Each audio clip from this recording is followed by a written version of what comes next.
Hey folks, Randy Newberg here, and this is going to be one of the funnest podcasts we'll probably ever do because I'm here with three of the greatest people that have ever helped me get to this point in the outdoor world. And we're doing this from beautiful Bozeman, Montana, when we all wish we were out fishing or something today. Out on Hunt Talk, our web forum, so many of you asked the question, Randy, how did the TV show get started? How did you get into this? Da-da-da. And then a lot of you ask, what goes on behind the scenes? So just to make sure that you guys don't think I'm BSing anyone here, I've brought with me some guests who are going to add more behind the scenes information than you guys could ever imagine. And the guests today are Troy Batzler and Loren Moulton.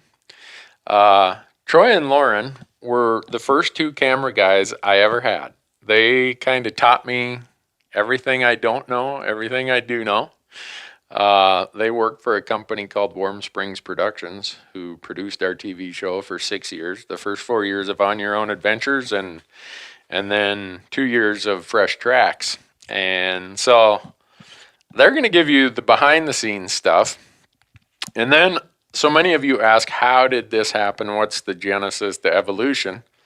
And I always blame this enterprise on my son, Matthew. And he's here with us today.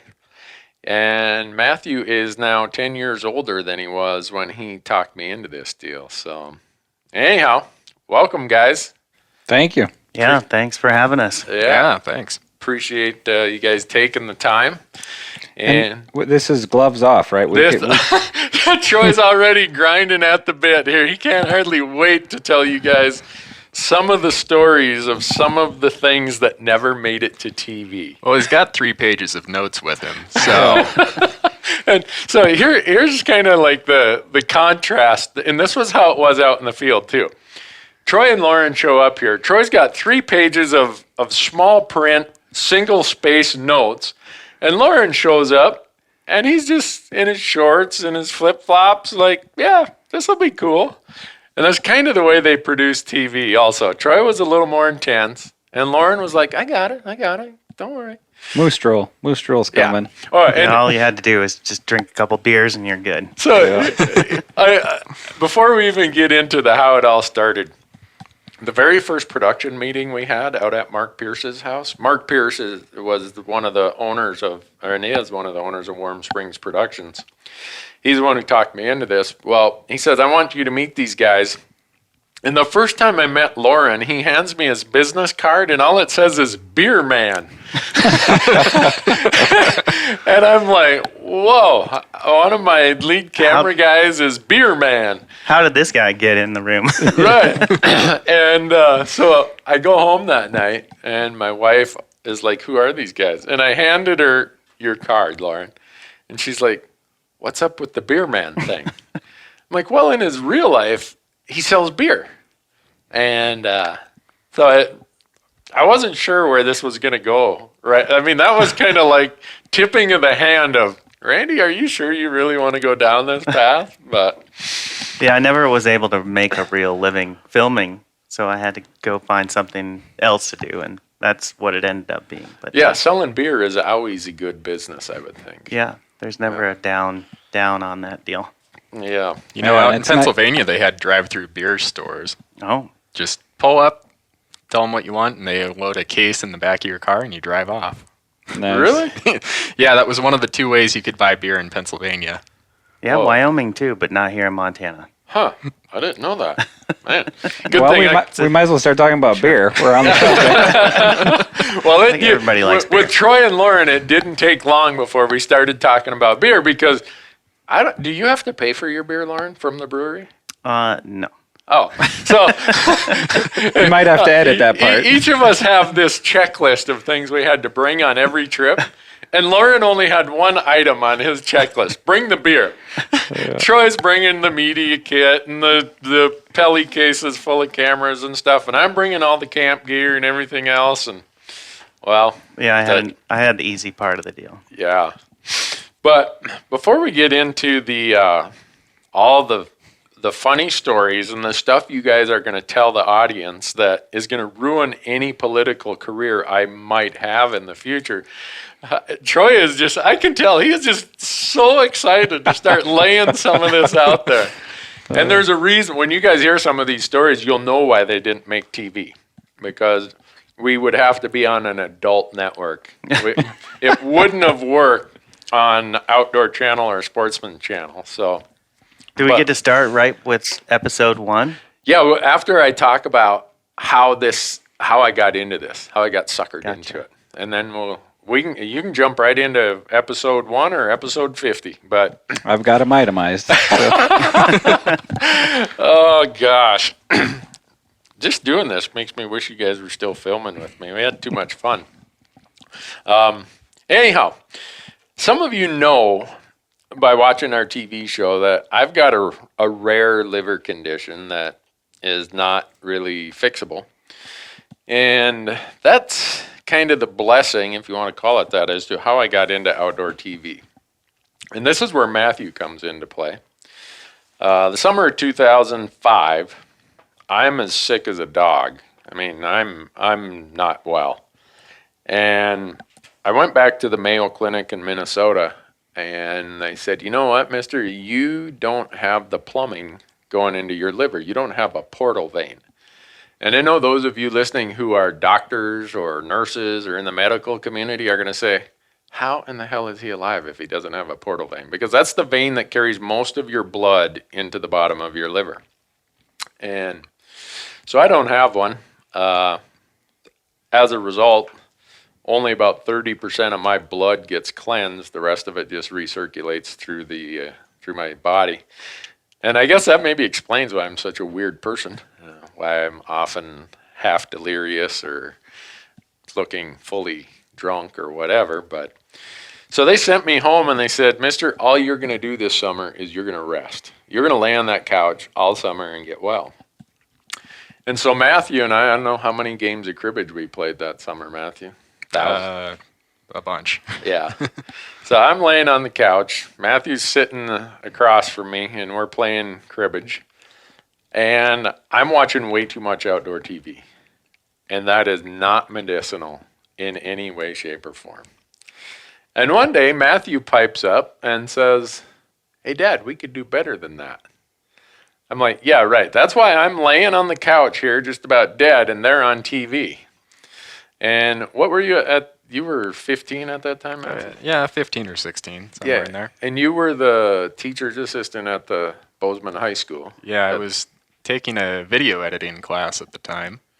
And I don't know, 2 weeks after I made that comment, I come home and there's a bunch of camera gear sitting in your room. And you say, hey, let's go do this. I remember it the other way. I remember coming downstairs and there's all this camera gear there. And I asked your mother, my wife, how did this get here? And she said you ordered it. I didn't order it.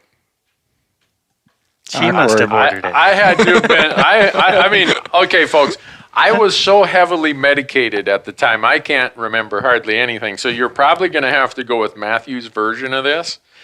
But I can just tell you, the reason I think Matthew's version is wrong is if a husband orders as many dollars worth of camera gear as showed up in those boxes, he would be divorced. And the fact that I didn't get divorced in the process tells me that Matthew must have somehow leaned on the process to get the kitchen pass that we could do this. Hey, all I know is that we had a bunch of camera gear waiting at home. So yeah, I mean, a bunch. Folks, I'm talking like this isn't just we went and bought a little mini handy cam or something. No, we had microphones and professional cameras and lenses and audio equipment. And computer, editing software, tripods, you name it, we had it. We didn't know, Matthew knew how to use it. I didn't know which end of the camera was the lens and which end was the battery, but... Do you now? No, no, Troy, I probably don't. So we spent the fall of 2005, 6, and 7 filming ourselves, filming friends, talking to other people who were filming themselves, and we had this great idea that we were going to do a DVD project, right, Matthew? Yeah. Isn't that what it was going to be? Yeah. I mean, we finally came out with one. Well, yeah, it was just for family. Yeah, but still made a bunch of copies and Yeah. had a few hunts on it. And Yeah, it had some stuff. The language was far more colorful than what's allowed on TV. I mean, that's because, it's your family, and that's pretty much how they operate. And Troy and Loren will vouch for that. We've had my Uncle Larry, my Uncle Elton, my best buddy Jerry Pritchard. You guys know full well that their language is beyond the point of colorful. Yeah, we got all the colorful stories to boot with the language. We got all the childhood history, every campfire story you've ever heard from these guys. We heard it all. I mean, by the time we were done, you guys all wanted to go back to Big Falls, Minnesota and see if this place really was what you'd heard it to be. Right. Exactly. Someday you guys got to go there. I'm Haven't gonna. gone yet. Yeah. And if you go, you can put your beer on my tab. Even though perfect. I've been gone for 30 some years, they still keep an open tab at the liquor store for me. So when my friends come through, put it on Randy's tab. All right. So, but so with that, our DVD never quite made it to the big time, Matthew. No. I think part of that was your dad didn't have a very good business plan for the DVD. We weren't that good at what we were doing, but I do think we were better than some of the people on TV at the time.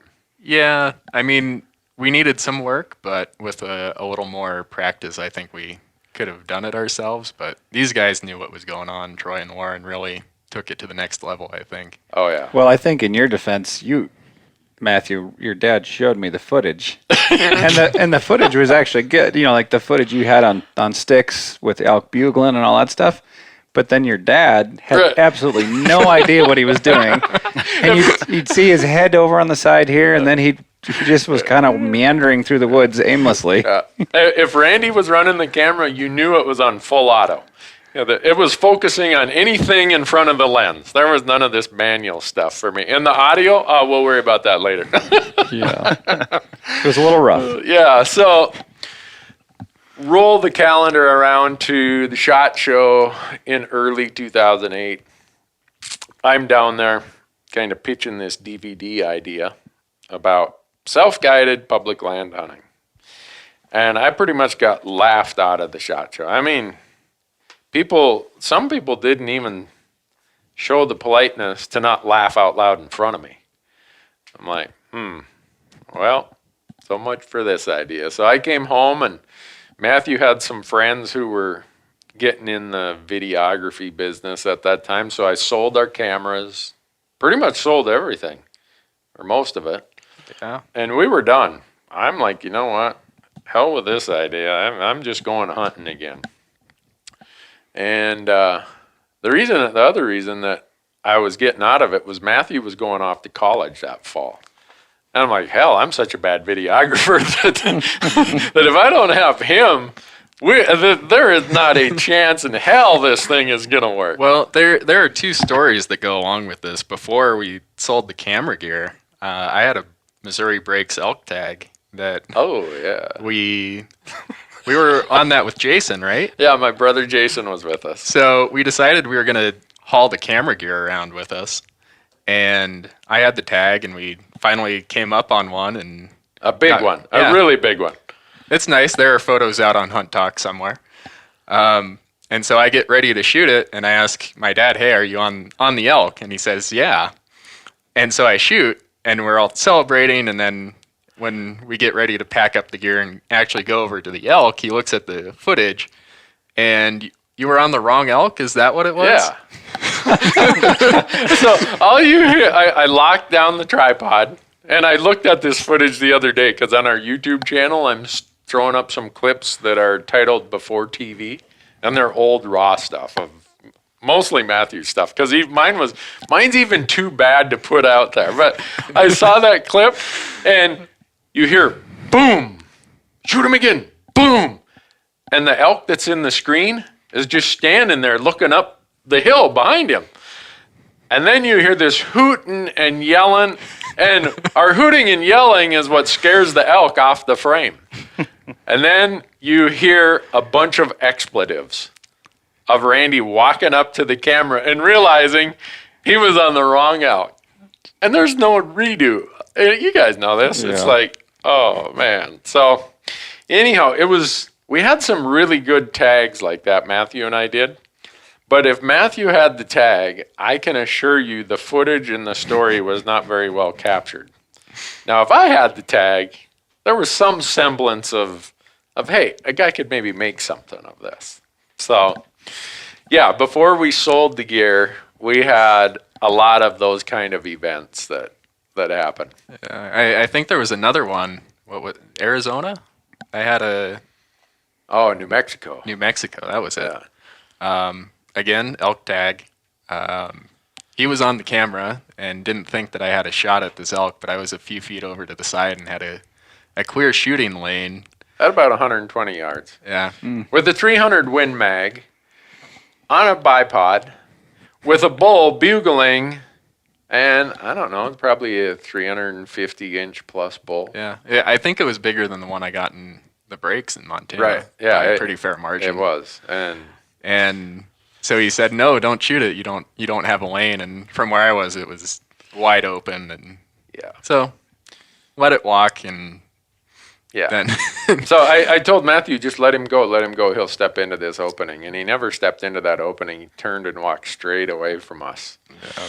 And Matthew looks at me and says, "So that's your version of a better shot, huh?"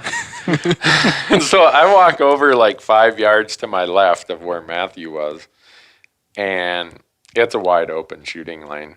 And then there were some more expletives on the camera. But I remember we did a post-hunt interview with that. Yeah. And you were just all sorts of torn up about it. Oh, I was. I mean, this was the most incredible slam dunk.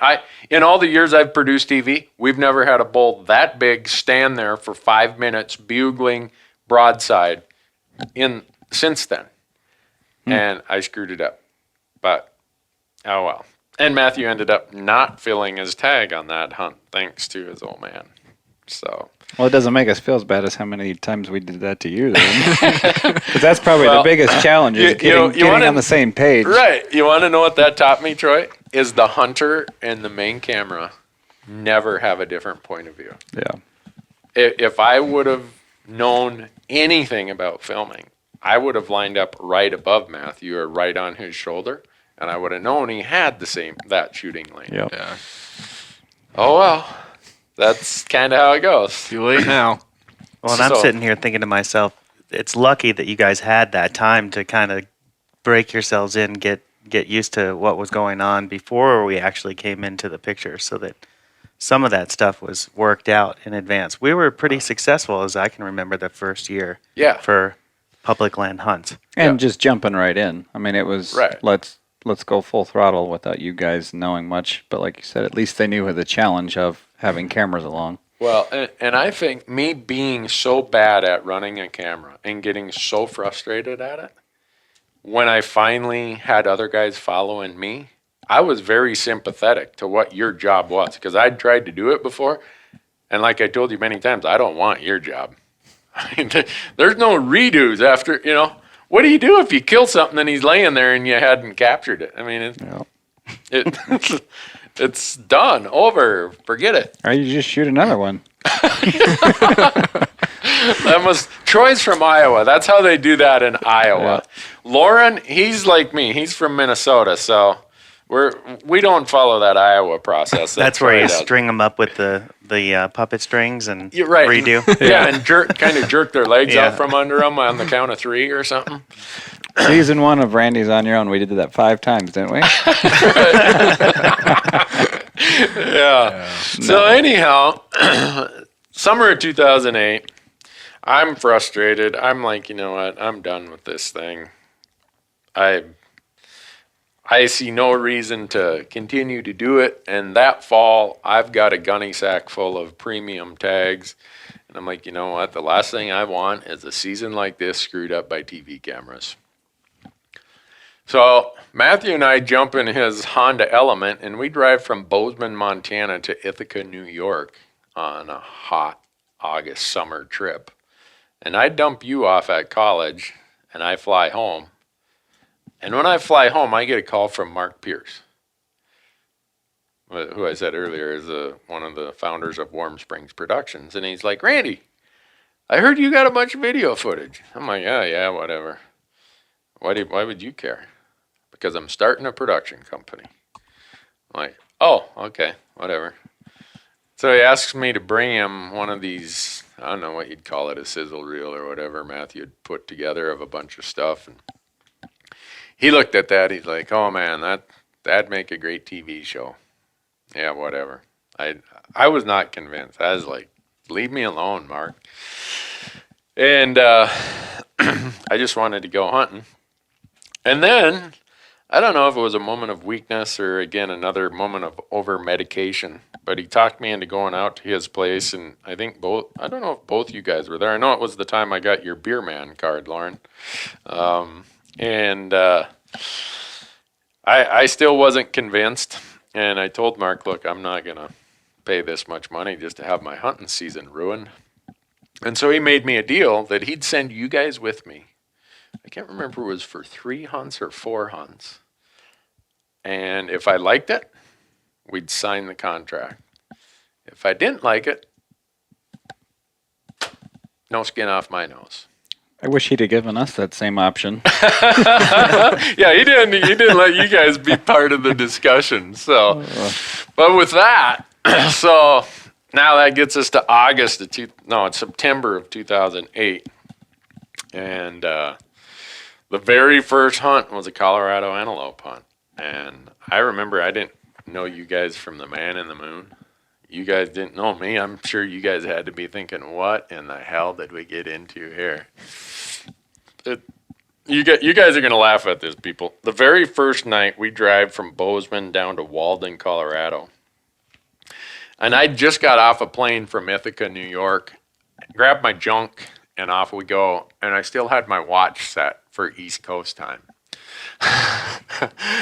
And the first morning down there, I'm in charge of the alarm. You know, I'm the guy who needs to be running this show, so I tell them, you guys just go to bed, I'll set the alarm. And man, that was our cockroach-infested hotel too. I remember we rolled in there and it was the only hotel we could find. There were 4 of us stashed in that little room. But anyhow, I set the alarm for 4:30 Eastern. And the alarm goes off, and that's technically 2:30 in the morning Mountain Time.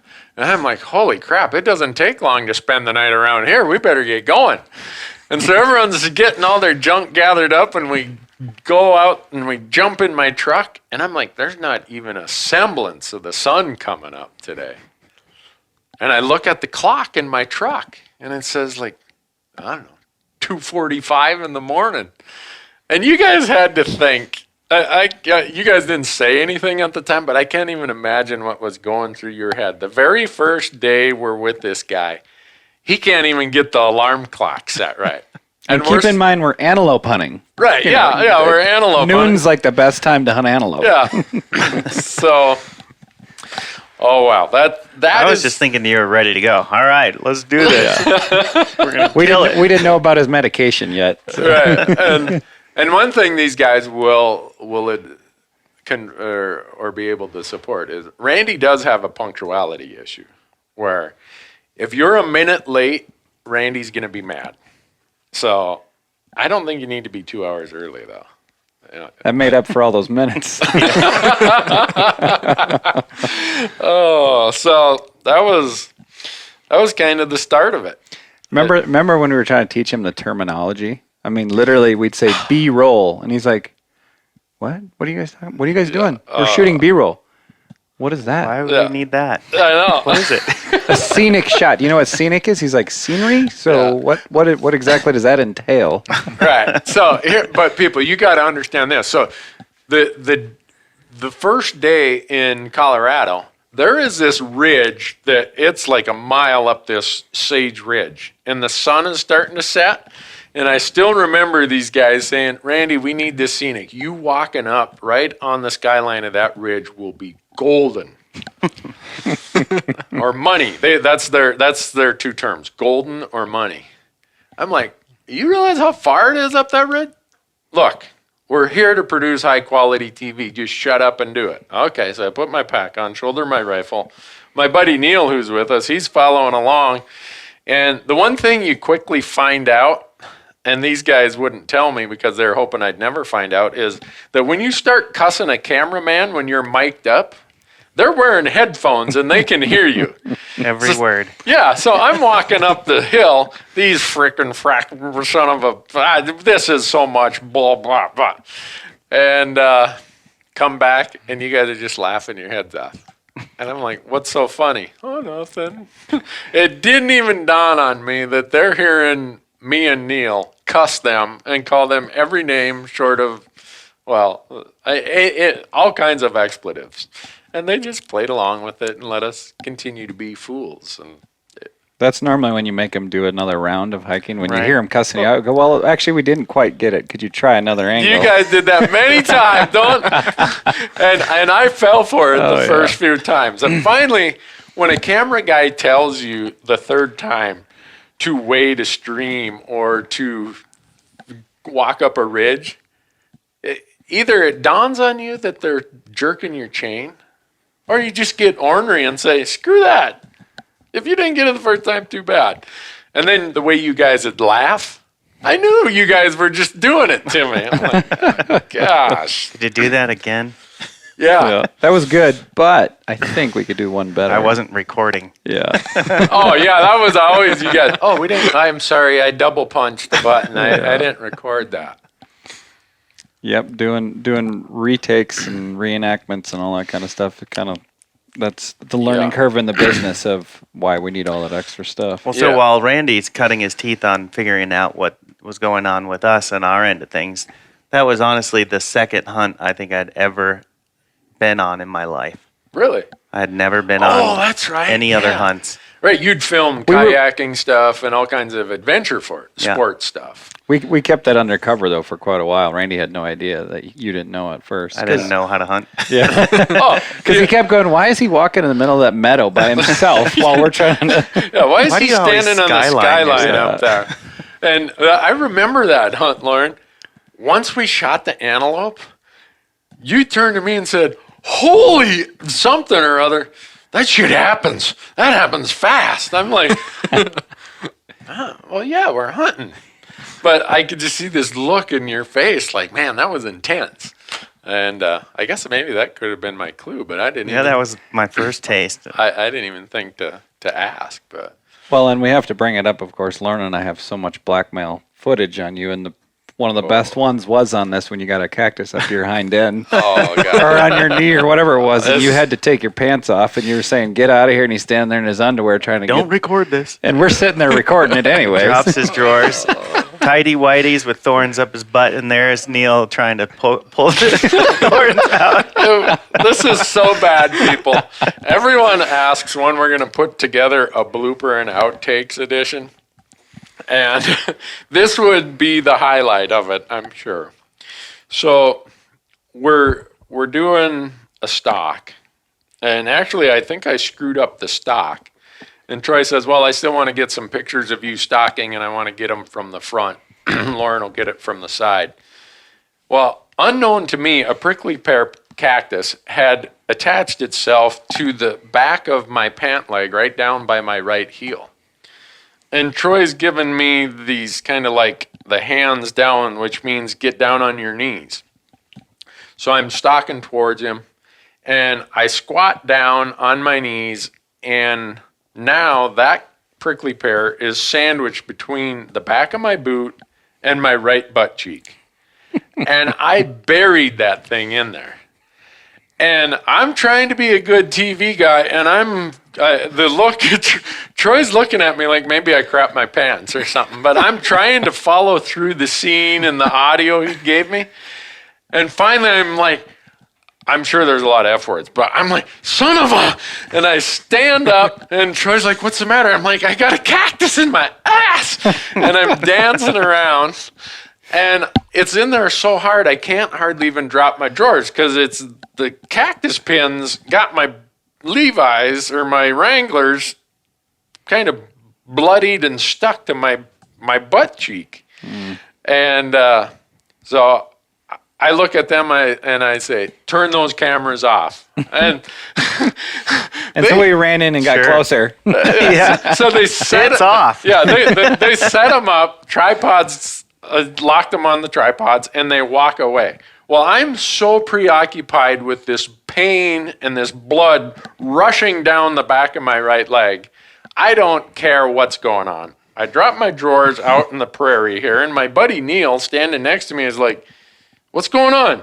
I'm like, Neil, I'm going to bleed to death out here. And so I'm standing there. I'm wearing my BVDs or my Fruit of the Looms or whatever, and I got my blue jeans down around my ankles, and I'm pulling these cactus quills out. And Neil's like, oh, man, that's not going to feel good. And this is where it gets really bad. So there's some of them I can't get out, and they hurt so bad because they're in there so far. I'm like, Neil, I know this looks terrible, but can you take your Leatherman and pull those out of there?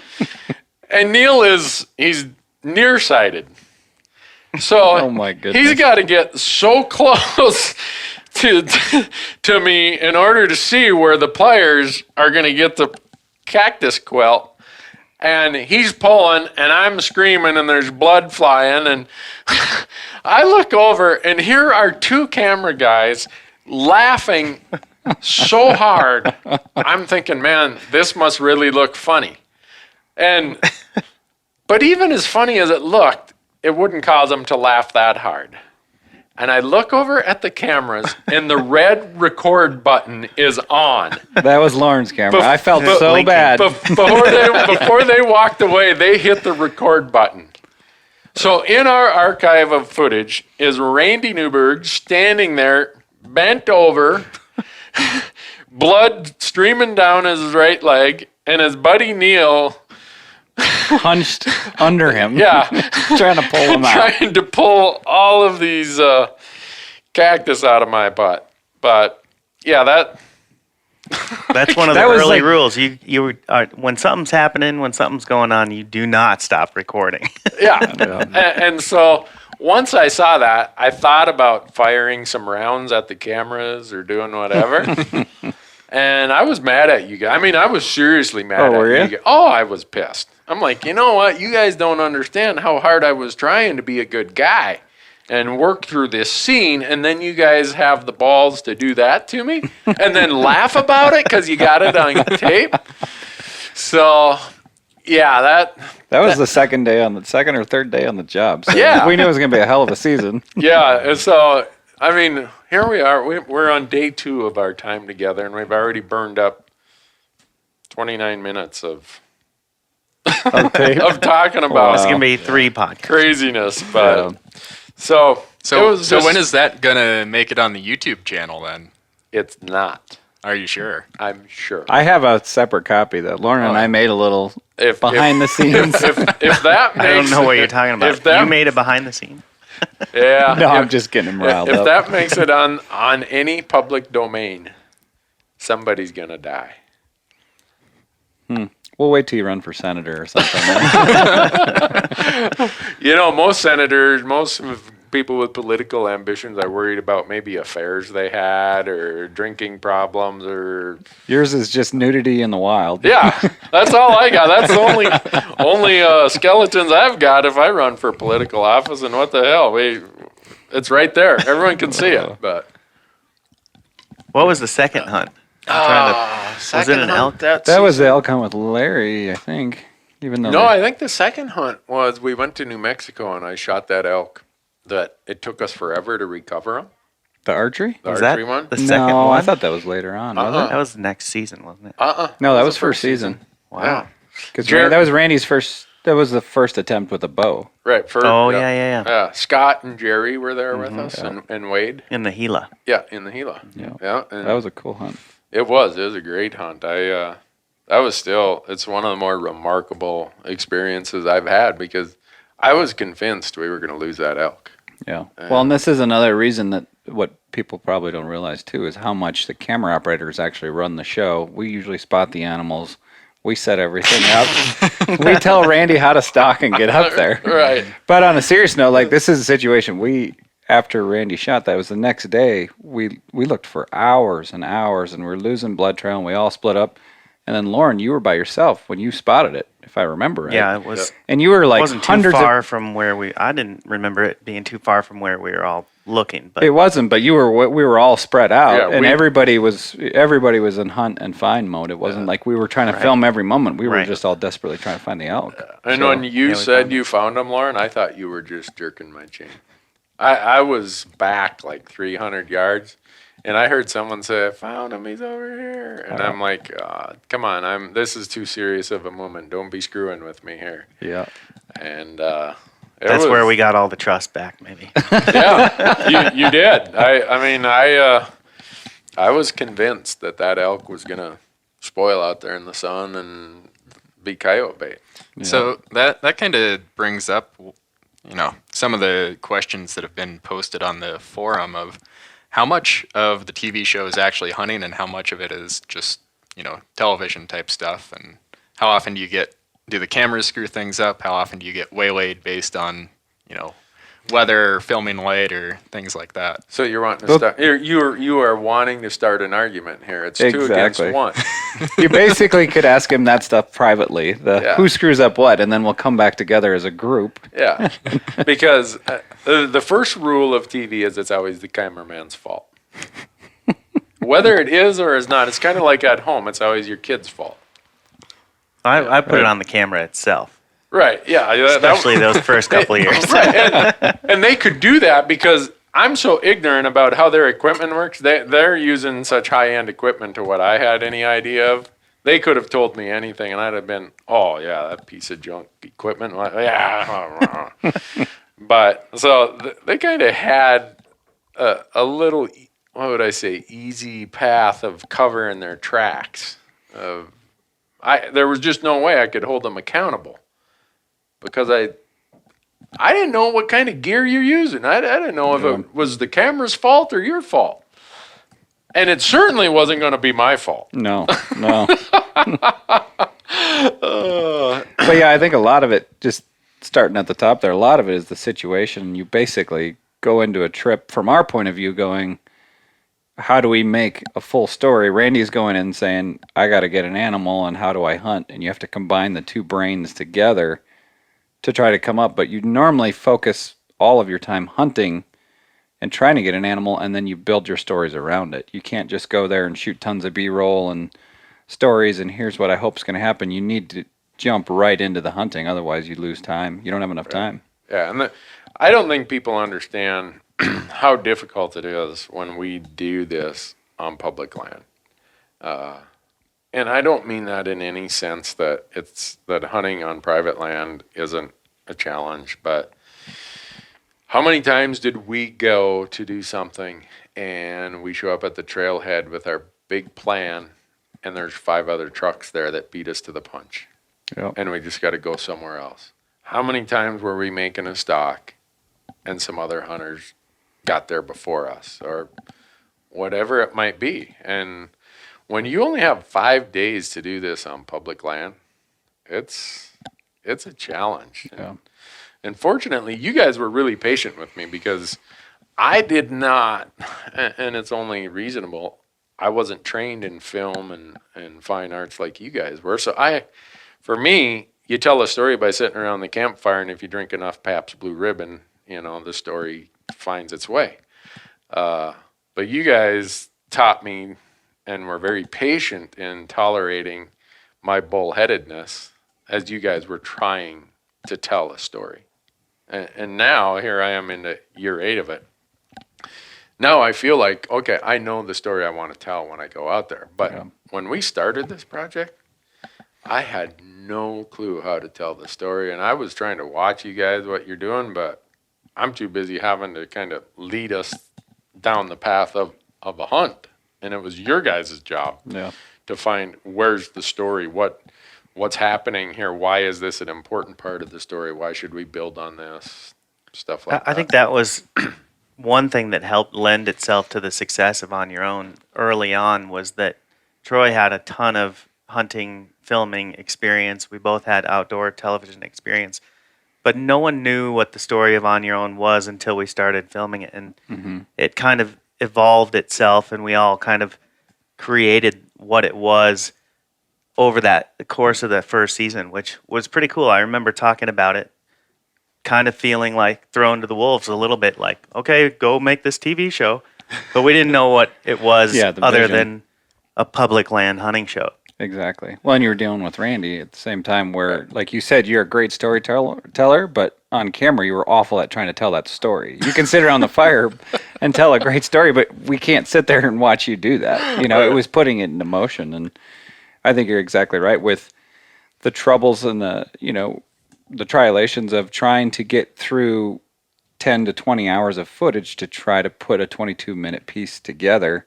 We overshot everything because we didn't have the vision of what it was. I mean, we kind of knew where we wanted to go with it, but they said, well, are we going to add the lifestyle to it? Are we going to add this to it? And it was maybe, yes, shoot it all and we'll decide after we edit it, because everything has to be shot first and then edited later. We weren't getting feedback until the season was totally over. Pretty much over, yeah. And so that was the challenge of just shooting and hoping that we were shooting the right style of what the vision of the show was going to be. Yeah. No, and you guys did a great job of that, and but you think about how much time we spent around campfires, around whatever, talking about what happened today and how that fit and how this story and that story and whatever. It wasn't a science, it was an art. Yeah. More than anything, for sure. Well, in the old school way of doing a lot of the hunting shows, which, we always had as the backbone, was doing an interview-based show. So you do all your action, you create interviews, you try to do, to stitch everything together with that, which we did, and it worked really well. And I think the biggest challenge, even with you, was you're very well-spoken and you want to tell these stories, but my goodness, you'll tell the stories all day if we don't shut you up and keep going, because we'd shoot sometimes like 5 hours of scenes and then a 3-hour interview. Right. For a 22-minute show, for example, or double that if there's another person on set with us. And so it was really challenging, because then an editor's got to sit there and look through Randy's talking head for 3 hours telling a 22-minute story. And you obviously over the years have refined it like crazy, and you know exactly what you need to say and how to say it. And so it was kind of fun to watch that process as well. Yeah, and for those of you who've not produced TV, probably not very many of you, how it works logistically is we go out in the field and we capture all this. Troy and Loren download all of these memory cards or tapes onto a drive, and that gets delivered to the production company. And the ingest process at the production company has some young people who log. They watch every piece of footage, and they cut them to each clip, and they tag it of what it is. They grade it how it is, and then it gets cataloged. And then kind of a rough editor, for lack of a better term, will come and put a timeline together of I think this is where the story is. And then the editing process goes through a finish editor, all the other color correction, audio. And all that's based loosely off of the field notes, which are our responsibility as well. What did you do that day? The logger will do meticulous notes on each clip, but the overall story is supposed to be captured in our field notes, which that was a learning curve for me too. So some poor intern had to watch you get cactus picked out of your butt, and then tag it and then archive it somewhere. I hope they said, "Do not use this, terrible quality." How do you think I got the clip? There you go. Maybe it's available on Getty Images already. So so that was just at the beginning of all that. I'm surprised how good some of that turned out, considering how much we were winging it and how much we were getting to know each other. Yeah. And I'll admit to being the guy who knew the least about anything. I knew how to hunt. I knew how to find places to hunt. I knew how to draw tags. But other than that, and I knew how to talk a lot. Yeah. Holy cow. Other than that, it was all in your hands. And, it worked out. Yeah, it worked out great. The formula worked perfectly. I mean, to have that kind of success rate in the first season, I thought was just Right. superior. When I got laughed out of the SHOT Show back when I was selling my DVD project, everybody said, "Oh, you'll be lucky if you have 30 or 40% success on public lands without guides. And you're just going to shoot all these little spikes and does and cow elk and blah, blah, blah." And, okay, you guys are the pros, I guess you know. And so not only did we have success in just about every episode, we shot some very, very nice animals. What were the only episodes that weren't successful? Was it just Kansas and Iowa? That year, I know Kansas and Iowa.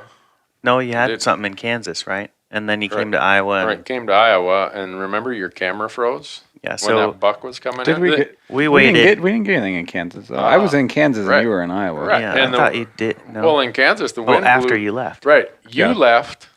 The wind was blowing like 70 miles an hour that day. I went and crawled down in a plum thicket, and I wasn't there 2 minutes, and a buck tried to run me over.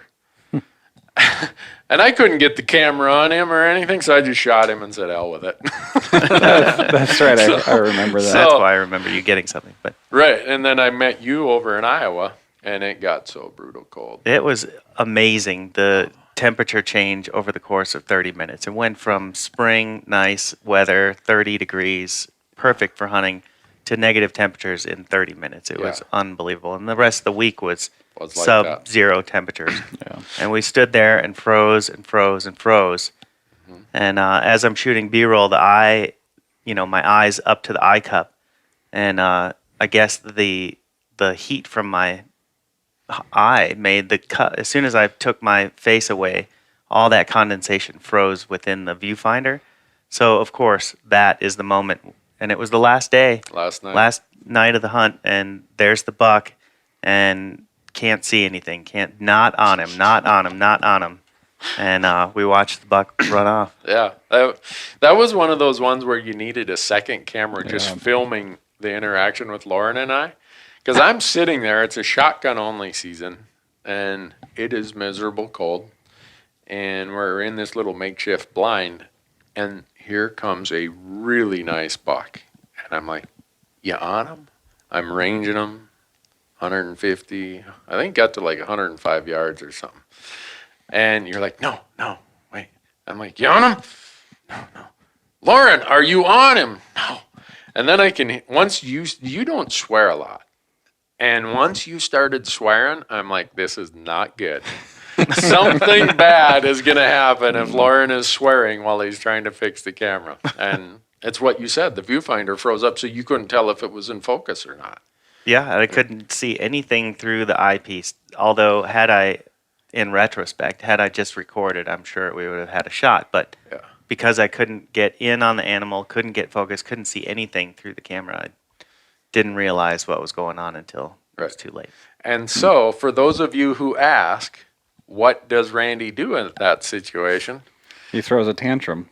Well, most of the guys that deer would have been laying on the deck because it was a really nice 5x5. It was probably close to a 150-inch buck. It was a nice buck. Actually, you'd spotted him the night before up on that ridge when we were driving out of there. You're like, "Oh, there's a big buck up there." I'm like, "Yeah, right, whatever." I mean, this is 400 yards away and it's bedded. I get out my binoculars and it is. I'm like, whoa. But so I know people listening are going to be like, "I'd have just shot that buck." And trust me, I wanted to shoot that buck too. But when by the time we pay for public land filming permits, we pay for all the travel, all the camera guy time, the edit time, the everything, the tags, for the first season of On Your Own, we produced 12 episodes for $300,000. That's $25,000 per episode. So you don't just shoot something because you want to shoot it when there's $25,000 of investment on the line. And if you can't deal with that, you better not get into outdoor TV. And so that Iowa tag came home with me. Yeah, there's a dozen certain situations I can think of right now. If we could actually just like replay the 5 minutes of the buildup of trying to get a shot to shoot an animal, it's comical. Like just the conversations that are nonverbal, and this, the sliding around and the, are you on him? What are you doing? That's the wrong herd, or where are you at? And it's amazing the stress. It added so much stress as a hunter, but even as a camera operator, you have that much more stress because you have a guy freaking out in front of you that's jumping up and down. I mean, Randy's a pretty calm guy, but when there's an animal, he turns into a little kid. It's like he's out of control, and he's like, "Come on, are you ready? Let's go." Okay, they're here. Let's go. And you're like, "Dude, just chill out. I haven't even turned the camera on. Like, we're still in the truck, okay?" So yeah, I mean, if that is something to experience if you haven't, is just seeing what happens behind the scenes. I don't know if you guys remember this, but we were in southeast Montana on the Custer National Forest in season 2, and Bart was with us on that elk hunt. There was a lot of conversation in that build-up. Yeah.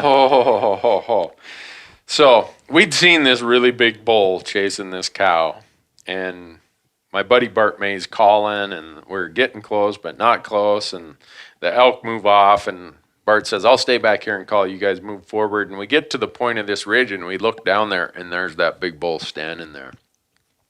And I'm trying to get set up for a shot. And these two guys are a little bit apart from each other. One's tight. I think, Loren, you're tight with the big camera. And Troy, you're like, you're wide. I was doing a wide. Or you're on me or something. Yep. And so they're like, "Move, you're in my way." Okay, I'm just about ready to pull the trigger. Now I gotta move. So I move, and the other guy's like, "Get out of my way."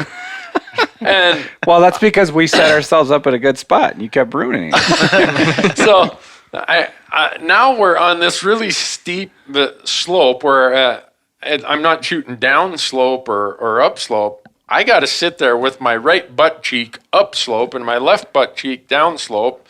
My bipod and my rifle, I'm trying to balance it to a level horizontal position. And these guys are giving me shooting instructions. And Lauren's like, I'm on him. And Troy's like, just wait. Well, I'm waiting for the bull to turn broadside. He turns broadside, and I still don't have the shooting command. At this point, I'm so close to telling you guys blankety blank. And I'm just so frustrated because we've worked so hard to this point, and it's such a big bull. And finally, somehow you guys decided, I guess we'll let him shoot now.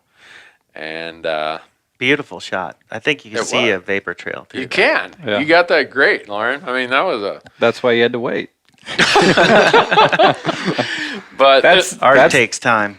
That's the biggest challenge. I think about how many times it's the other way, and we're ready because we have a better angle, and it's the challenge of waiting for you to do X, Y, and Z or whatever happens. I mean, it goes both ways for sure. But I think the biggest challenge is, especially when you're covering at one camera, which we started to do, on certain hunts, trying to capture everything at one time because you're trying to get the wides, the tights, the animal. Yeah. And you have to get it all live, otherwise it just doesn't work. And that's tough. And so these guys had to deal with Randy, who refused to do reenactments. I protested and whined and cried like a little baby every time you guys asked me to reenact something.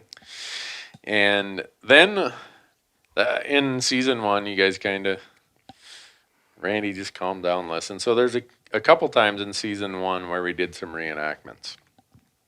And because I see them and I know that, that's really, really close to what happened, but it's not exact. The angle and everything looks screwed up. After that, you guys could, when I saw that on TV, there's one in particular where I'm like, you know what? They don't have enough money to get me to do another reenactment. Never. So a lot of times we probably missed some of those when we only had one camera of kind of live as it's happening.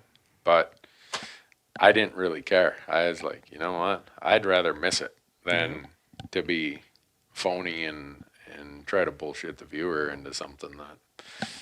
So I just don't do it anymore. But so you guys want to talk to him about the cameraman hunt?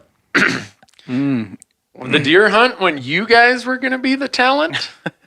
I love the ending of this story, so sure, let's go for it. So we have a break in the action in November, and in Montana in November you get to hunt deer in the rut with a rifle. So we go over to this place, and I'm like, all right, I'm game. Let's do one for the TV show.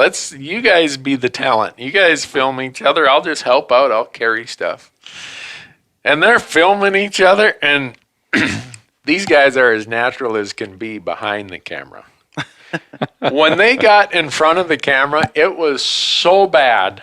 I'm rolling in the snow at the 6th grade level of comfort these guys have being in the public. There's And a reason we're behind the camera. not in Exactly. front. right. And Lauren's talking to the first deer, the buck he shoots, and he's like petting it and saying like, "Thank you, this is amazing." Which a lot of it was good, but yeah, it Right. definitely wasn't TV. yeah, and some of the You were- sayings you guys had, I was like, this is gonna be interesting. So Dad, still were you have trying to that film this as well? No, they were. So one would film while the other hunted. I'm just kind of the guy along. Yeah. I'm helping out a little bit. I'm just wanting to see how these guys are going to do this. When we cameraman. first showed up, though, the idea was just to take us out for a hunt. Yeah, to shoot And a few deer, some does. You were like, "Why are you guys bringing the cameras for? What the hell are you doing?" Right, that's right. And you guys are like, no, we're going to make cameraman episode. I'm like, okay, whatever. yeah, So we had I think we all had 2 doe tags, and you guys each had buck tags, if yeah. I remember right. We shot a couple does first, and then Yeah. And I saw a really nice buck down in the creek bottom, and we'd planned on doing a Montana deer hunt a couple weeks after this. And you guys would not let me carry a rifle because you said, oh, you got to save your tag for the next episode we plan to do. So I'm doing a little bit of a drive, if you want to call it that, down in the creek bottom, and this really nice buck stands there looking at me, and I don't have a rifle. And I can see these guys set up on the creek bank upstream about 300 yards, and I chase the buck that way. The buck goes that way a little bit, spins, and just about runs me over. And I tell you guys, man, was that a big buck. He's got a big fork in the back on his G2. You guys are giving me the, yeah, whatever. Yeah, we've heard that. Sure, the guy without the gun sees the big buck. Yeah. So after we fill all of our doe tags and Loren fills his buck tag, I don't know what happened, Troy, because I wasn't there, but it was just like 10 minutes of shooting light left. And I Right. said, I'm going to bust out of here and go see if I can get one more. And so I took off. You guys were picking up some of the does. And then I happened to see a really nice buck walk out. with a forked G2 about 50 yards from where I almost got ran over by him. So I go ahead and shoot it just because I felt obligated. And I got him out, and then I run back and find those guys, and they're like, "What happened?" Whatever, and I'm like, "I just shot another." I think I said either a small buck or a Yeah. doe. I can't remember. And we got our headlamps out, and these guys walked out, and Randy about crapped his pants on the spot right there. It was the same exact buck I described to him, and Troy is over there rolling in the tall grass, laughing at my reaction. And so I asked them, well, have you guys looked at the footage of this cameraman hunt? Are we going to get an episode out of that? And I don't know. Whatever happened to that No, footage? I think we should try it again. Let's go do it again. Yeah, let's do it again. Could you Okay. get us on a couple spots? Well, we need at least an elk, an antelope, and a deer just to kind of in the same spot? Yeah. Yeah. Man, you guys don't ask for much. But, so this was all just in the first season. Yeah, there was a lot. Oh, yeah. There was a lot. The turkey hunt wasn't the first season too, was it? Yeah, it Oh, yeah, was. that was another goat was? show. Yeah. In the spring. Yeah, in the spring when Jerry came up Yeah. and joined us. I mean, how ironic is it that a bunch of chuckleheads from Montana at the Outdoor Channel Award show, they nominate I think 4 turkey episodes for the best turkey episode of the year. And we don't have a clue how to hunt turkeys. I mean, we're like the Harry, Curly, and Mo out there. Yeah, it is so bad. Jerry knows. Jerry knew, but Jerry knew. yeah. But we were too much of a liability that Jerry's extreme turkey hunting prowess could not. It was not enough to offset our liability. And then the last morning, we talked him. Didn't we talk Jerry into or talk you guys into staying or something? We ended up was a staying long because we ended up staying extra days, but we were putting in miles. I mean, miles and miles of hiking looking for turkeys. It was nuts. Right. And then that And we could get into them, but not very close. And you started out with your bow, right? And then yeah, and then that became like, I'd be lucky to shoot one with a rifle, let alone a bow. It was crazy. Yeah, and so that last morning, Loren, you went with Jerry, Yeah. and Troy and I went a different direction, and I shot that one turkey that happened to be walking down the trail. And Yeah, that was, well, we just crested a ridge and heard him. It was totally out of the blue, but Yeah. we were miles and miles in the middle of nowhere, and then all of a sudden it was, 20 yards away, just Right. like that. Boom, go. yeah, and so we bring the turkey back and we hide it. Oh, we'd borrowed Mark Pierce's Yeah, we had a side by side-by-side. side. Yeah, and we hide it back there. And Jerry comes back and he's apologizing that, oh man, you guys have worked so hard and I wasn't able to help you find a turkey or whatever. And for those of you who ever watched that episode, the last one of season 1, that reaction of Jerry, because I saw you and Jerry coming up, and Troy said, go tell Loren to come up here because we aren't going to be able to recapture Jerry's expression when he sees this. So you guys got set up. And so I'm telling Jerry, well, Jerry, it's been a great time. You know, we're childhood buddies, da-da-da. And then when I pulled the coat, we had buried that turkey under a coat or Yeah, something. And Jerry saw that. I mean, what you see on camera was Jerry's real reaction. He's like, holy, it was precious. It was. And so here we are, a bunch of Northerners, and we get nominated for the best turkey episode. I mean, Yeah, that was crazy. that's the last time I've hunted turkeys. I'll never hunt turkeys again. I'm the worst turkey hunter that ever walked. I don't agree. know many more It people was who do spot and stock turkey, though. What's that? I don't know many people who do spot and stock turkey, though. Well, that's true. That wasn't our intention. No, it was. I would equate that with an elk hunt. I mean, it was that difficult. Yeah, miles. I think we had 10 days, maybe. some crazy A number. big number of days. We hadn't spent that many days on any animal during that whole season. Yeah, it was. Yeah, that was crazy. So There were a lot of buzzer beaters, really, when you think about it. I wrote a whole list of them. It was just, I know. it was always, because that was last day, last afternoon, and there were just so many. So like many that. people on Hunt Talk kind of comment that, oh, you guys always kill them on the last day. What you just said there, Troy, It's it's totally how it true. worked out. I mean, Yeah. and I've thought about that since then. And even after you guys went on to bigger and better things, and I started using some of the younger camera guys at Warm Springs, the same trend kind of continued. And one thing I noticed in how I hunt with cameras is I hunt a lot more aggressively. Like, we get to the halfway through the hunt, and I'm not passive anymore. I'm just, if I blow them out of here, oh well. Just go after it. And so now I've said, you know what? I'm going to just start doing that right from the beginning. And we've been shooting stuff earlier in the hunt. But the bad part is then you don't have any story. Exactly. It's like, now what the hell do I do? So you got to, it's like damned if you do, damned if you don't. Yeah, I'm trying to think of a story that ended on the first day. Was there ever one that we're just like, we showed? There's got to be one.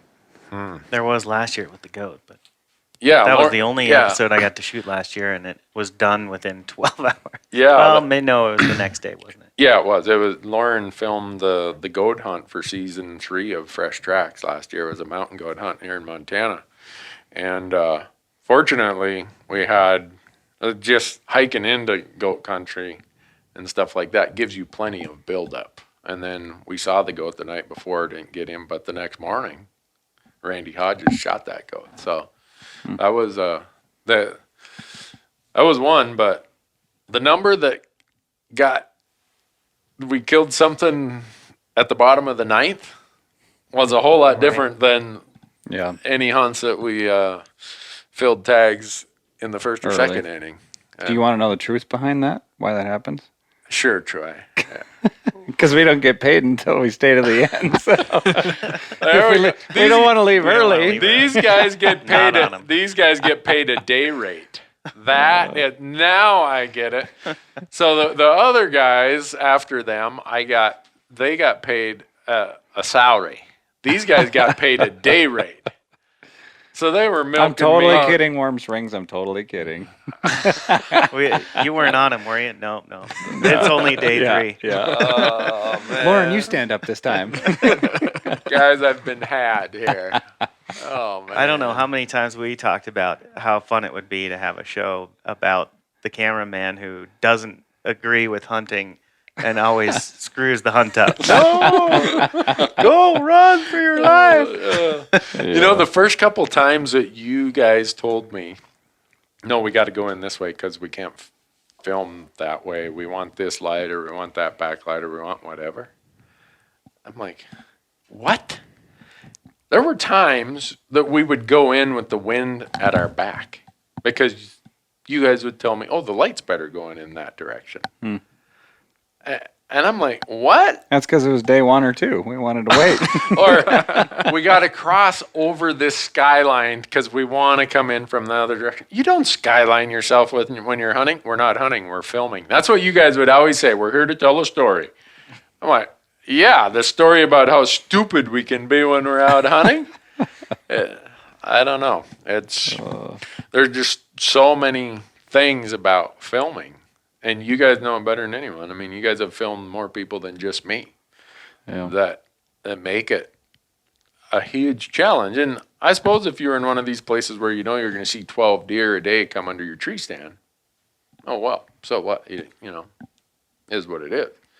But on public land, especially on some of these general tags we hunt, holy crap. If you lose the one opportunity of the hunt, it's like, uh-oh.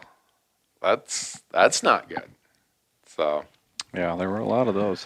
Troy, you seem to get stuck with all the most epic like weather hunts. Somehow I got to skip over a lot of those like crazy weather hunts in those first couple seasons, and I always felt lucky. I don't know how you got stuck with all of them, but like North Dakota, North Dakota mule deer in season 2, 20 some below or whatever it was, archery hunting. That was awful. That was so awful. cool. Or the Colorado bighorn, I seem to remember being kind of a difficult one. That was very interesting. Even though I wasn't there. Yeah, that one was bad. But I think North Dakota bighorn or North Dakota mule deer, that I've never hunted day after day after day in such brutal conditions. Temperatures were -10 to -20, and the wind was always 20 miles an hour. And I've never drank that much whiskey on a job. It was cold. I'm totally kidding, but it was brutal. And the cameras, that was a challenge. Oh my goodness, because you'd have to barrel out and then run back in and try to warm up, but you had to keep the cameras from freezing over and defrosting. And it was a nightmare. Yeah, our buddy Greg Bush Greg lived in Bismarck for years. He's the one who invited us over on that hunt, and he now lives in Alaska. He just moved to Alaska. But Greg he's a great guy. You're never going to meet anyone more excited and more enthusiastic every day than Greg Bush. If you go out to Hunt Talk, he goes by the name Bushy. But I kind of felt like we owe Greg an apology. Because, Lauren, you were on this hunt, and I'm not going to name the other camera guy. It wasn't Troy. We had a replacement on that hunt. And Greg, so folks, here's part of what happens in this TV gig. We go to Arizona, and for a week, we follow Greg around with cameras. And we really disrupt his hunt, no doubt. Because the day after we left, he shot a 340-inch bull with his bow. So, quick as we weren't there, it's like, bang, done. And that show never made TV, and it's not because we didn't kill anything. I think it's a remarkable story that we were there and all that went on. But the fill-in camera guy that we had that day had his camera setting on standard definition instead of high definition for the whole hunt. And the network required everything to be delivered in high def. So Basically, it's like one guy shooting black and white and the other guy shooting in color. You can't cut it together. So right. So we're sitting there right now. That hunt is sitting on a drive. Nothing's ever been done with it. And I just feel terrible for Greg because he accommodated us in such a great way, and he's such a great sport, and he's good on TV because he's always happy, always excited, and that's just one of the things of producing TV. You know, you got humans using mechanical devices trying to film animals that can't read a script. nor can Randy. And so stuff like that happens. But the other really bad weather thing, and you're right, Loren, Troy got suckered into a lot of these, is the one in the Durfee Hills in Montana where we flew the helicopter in the archery season. Oh, when it was 90 plus. Yeah. It was just brutal hot. Yeah. During the day, and then the elk kept coming into that one spot, so we decided, we're going to show them. We're going to camp out there that night. Oh, that was the stupidest thing I've ever done. So some of the stuff that didn't make the cut or make the episode on that is on our way down to where these elk were coming off the flats into these bedding areas. On the way down there, I shot a blue grouse with my bow, and I'm like, cool. Dressed him out, put him in a little baggie, and we get down to where that spring comes out of the ground, and I'm like, well, it's so hot, I got to put this somewhere where it's not going to spoil, because I love eating blue grouse. And we put that blue grouse right where the evaporation's coming off this little spring, and we go off and do our thing. Well, we're waiting, trying to figure out, dang, the elk have already went around us, and they're out back on the flats, which is private. How are we going to intercept them without having to make that 5-mile hike back to camp? And Troy gets the great idea. No. Time out. Let's build the backstory here.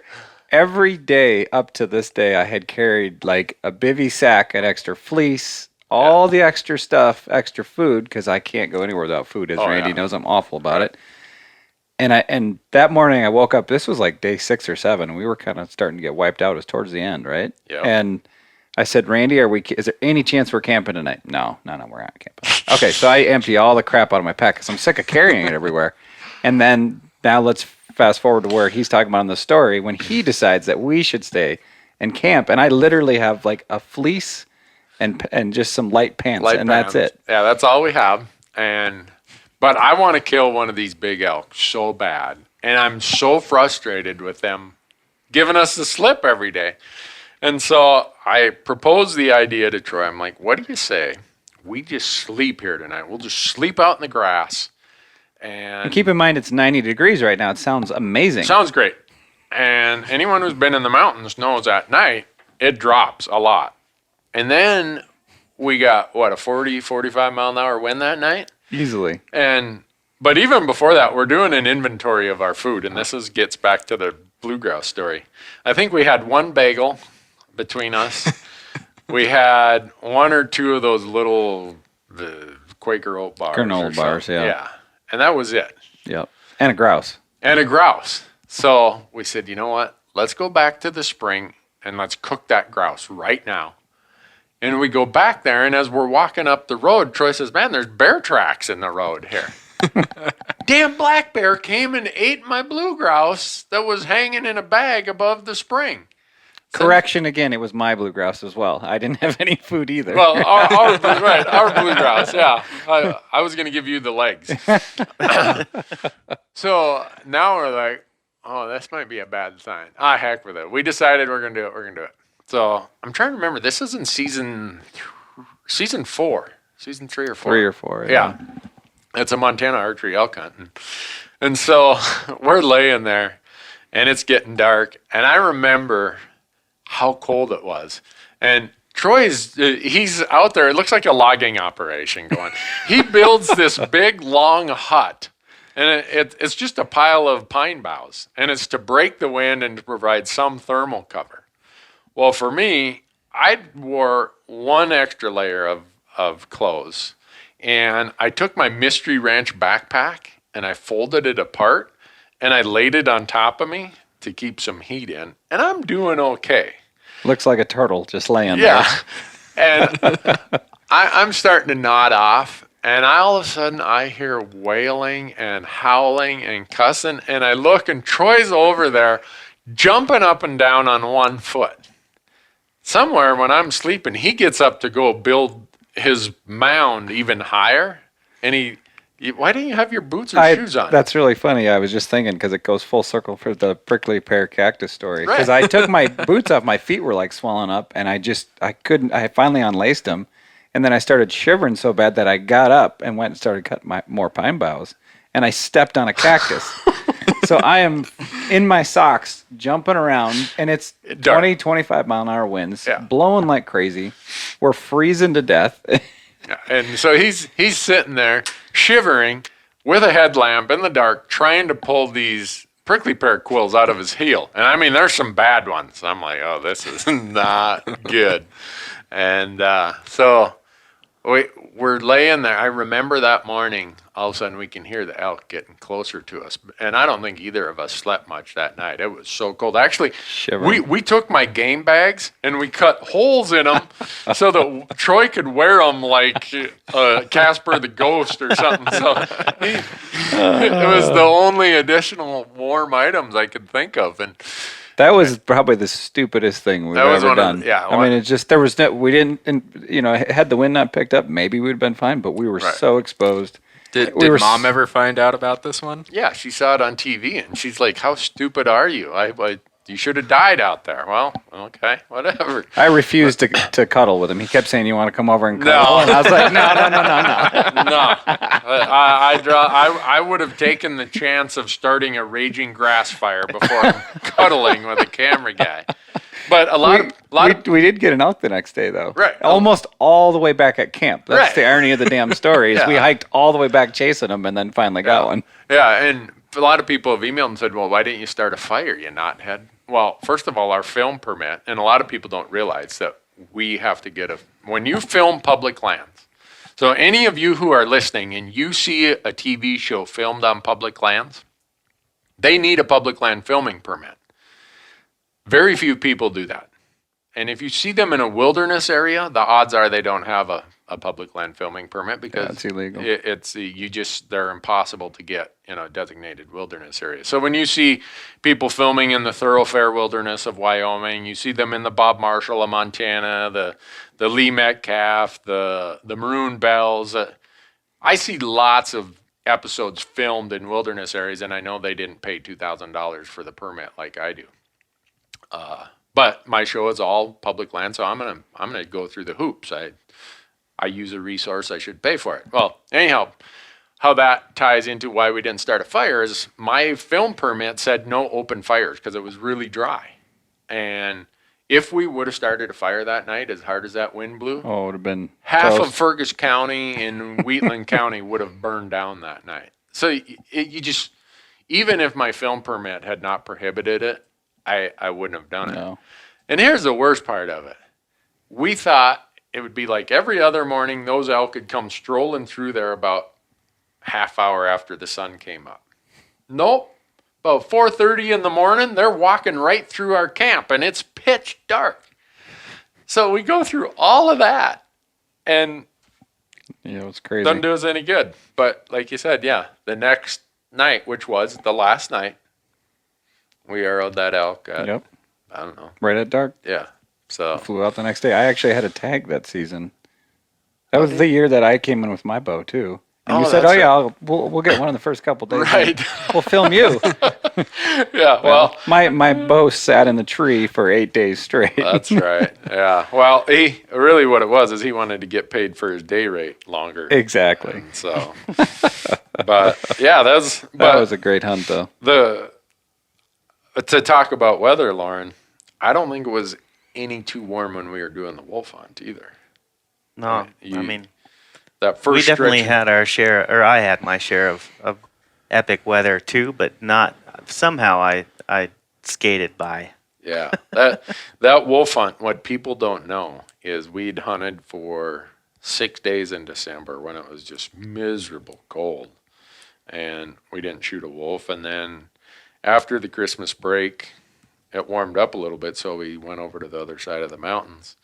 And you don't see this on the footage because you just can't record it. Is when we finally see a wolf, Loren and I can hear Loren cussing. And was it the battery died or the media card was full? Oh, we ran out of tape, so we're still at this point using tape camera, which Right. relatively antiquated because that was what 2000. 11, So 12, 2000, winter, yeah. Brad, it was Brad's first Yeah, Brad fresh Pease. tracks. Yep. So Brad was a new camera guy. He had come on the trip, and it was his first filming trip with me. So we didn't know each other that well, but I think we were 5 days in on that side of Right. the hunt. We're So getting down to the wire, gonna ring the bell, and we do find a wolf, and we run all the way across the valley to get closer, and then realize that we have to turn around and go back to where we pretty much had glassed this wolf from, because the big black one we were after was coming back that direction. Yep. Got lucky in about 700 yards out, the female wolf that was following the black wolf, who went too far and up and over a ridge. Coming in, I'm out of tape, so I'm Brad, I need a tape. Can you get me one quick? Hurry! You know, this is typical. Yeah, and this is, I mean, I'm like, Loren, if that wolf gets in shooting range, I'm telling Matt to shoot. And Loren's like, no. Gotta wait. So we need to switch tapes, get a new tape, undo the packaging, whatever. Well, I think, and this is how I remember it, Brad will tell the story differently for sure, but, he grabs the first tape he sees out of my backpack, hands it to me. It's a shot tape. So, Yeah, it's already full. so we're getting back on track, getting ready to record, and I'm like, oh no, different tape. They're in the other part of the pack. I need a fresh tape. Come on, hurry. And he's got a camera too, I think. Right, he's got a DSLR with a long lens on it. So, and I'm the long lens close-up camera, get the shot camera. So I think by the time the wolf was, 500 yards, and these guys were ready and set up, we were back recording, and Right. we got the shot, but it was down to the second. Yeah, it was, I don't think you guys were on that wolf with the other camera for more than 5 or 10 seconds when we shot. Right. And we had hunted so hard for 11 days. We were shooting at that wolf, whether that camera was ready or not. And of all the things we've done, that was the biggest fire drill ever. That topped it. And people don't get to see that. I mean, if we would have just left my audio raw and live in that sequence, they couldn't because there'd be so many bleeps in there. But Hurry. yeah, it's elevated tone, and it would have picked your voice up, I'm sure. How that wolf didn't hear us, just chattering in the excitement, I don't know. But something divine happened that allowed that wolf to stop there and for you to have the camera on it at that time. Well, and so, yeah, Troy, you might have gotten the shitty weather episodes, but I think I'm taking home the trophy for the most fire drills and the most random last second, get it done. Yeah. What the heck happened here kind of situations. I think I can think of 3 off the top of my head. The wolf, Colorado mule deer, where the tape went blue. Oh, yeah, when Tony was with us. Oh, yeah. Yeah. I But forgot somehow about we still ended up with the shot, didn't we? Yeah. Right. We got another tape camera issue is you get this head's dirty warning that. Head flashing. cleaning, yeah. So you need to put a cleaning tape in right now. Yeah, so we've been hunting outside of Carbondale, Colorado for we're on day 4 or 5. Yeah. And this buck that we've been watching finally pops up down around where all those oaks have been mowed down. And we run down there and we get in there and Lauren's like, all right, if he comes through there, da-da-da, and I've got my spotting scope tripod tilted over, and I'm ready. And the buck steps out into this sunlight, and you're like, shit. But in a much louder and more, I'm like, uh-oh, no, what? And I don't know what you said, but it was something with the tape needed cleaned. Or, Yeah. Head's dirty. Clean the tape. And it was like, no, we just got to keep recording. I couldn't take any time at that. Because it takes a couple minutes and it's really loud. Just behind the scenes, it's awful when you're in the moment to have to deal with it. And so I know something's wrong, but I don't know what's wrong. And Loren says, just shoot him. Well, normally he says, shoot him instead of just shoot him. It's kind of the unsaid part is there's something wrong here, but just shoot him. Yeah. And so I shoot the buck, and fortunately I didn't fold him up right there. He flinches and he jumps down about 2 steps, and I shoot him again, and then he slides down the canyon. Well, the dirty tape lost the first when he was standing in the light and I shot him. But it somehow cleaned or whatever and picked up the second shot 2 or 3 seconds later. So the viewer doesn't really know that that was the second shot. But it wouldn't do any good because we didn't have the first shot. So it's just stuff like that. Lucky. Just luck. Yeah. I mean, pure luck on all those. Yeah. Except for Iowa. Yeah, except for Iowa. So, yeah, you said 3 fire drills. So Well, the wolf, Iowa, that one? wolf, and Oh, yeah. where you go home in the night and you're feeling like so sick to your stomach that you're gonna hurl because you effed it all up. That episode's gonna suck because you didn't clean the heads or your camera was bad. But then, of course, all this. It all works out. Yeah, it does. Yeah, that happened with the heads thing happened in the deer hunt too in eastern Montana. Right, On when- Randy's deer. It wasn't the exact same thing Yeah. Pretty much. or something like that. When Terry was with us. Yeah. And we we learned after the first or second time that if you just let it roll, it usually came back online. So it would go blue and then, Usually. yeah. Usually. It was So- a gamble. But In season 2, you see us set up, because Terry shot his deer the morning before, Yeah. and you guys got that. I mean, that's still one of the classic. Because we were recording. You guys were rolling. Yeah, both of you were on it. And when Terry hit that deer, I mean, it just folded. It was like it got hit by lightning. And it was a nice buck. Yeah. And so I think it's the next night or 2 nights later, another whitetail buck comes out, and Lauren's got the long lens. Troy's over my shoulder and is getting the interaction of Terry and I. And fortunately, somehow it picks up a little bit of the deer out there because Right. the blue streak in the tape never did pass.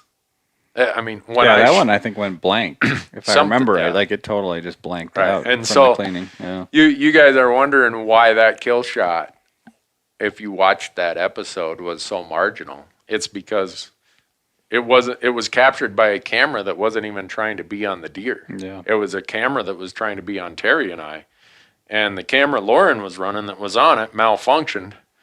And I felt so bad, Loren, because you came and told me what happened. And I don't usually get mad, but I was so mad that we were still fighting with that camera. Why we hadn't replaced it, why whatever.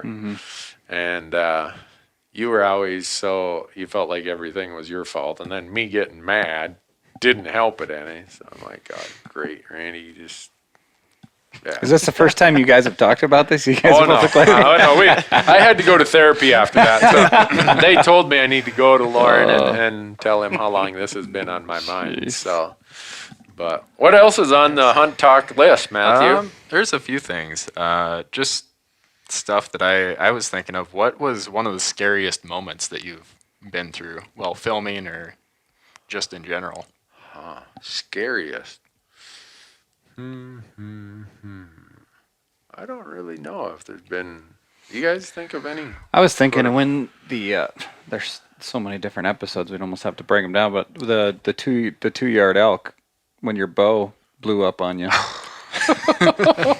that was a little gnarly. I mean, it wasn't like super scary, but that day you were in such rough shape. I think I was more scared for you because we were literally hiking. That was New Mexico, right? New Mexico, yeah. And we were hiking, and this was a typical Randy taking way too much of his medicine or fighting and taking medicine, and he was sicker than a dog, and I'm literally filming a scenic, and I look back, and Randy's over there hunched over just puking under a rock.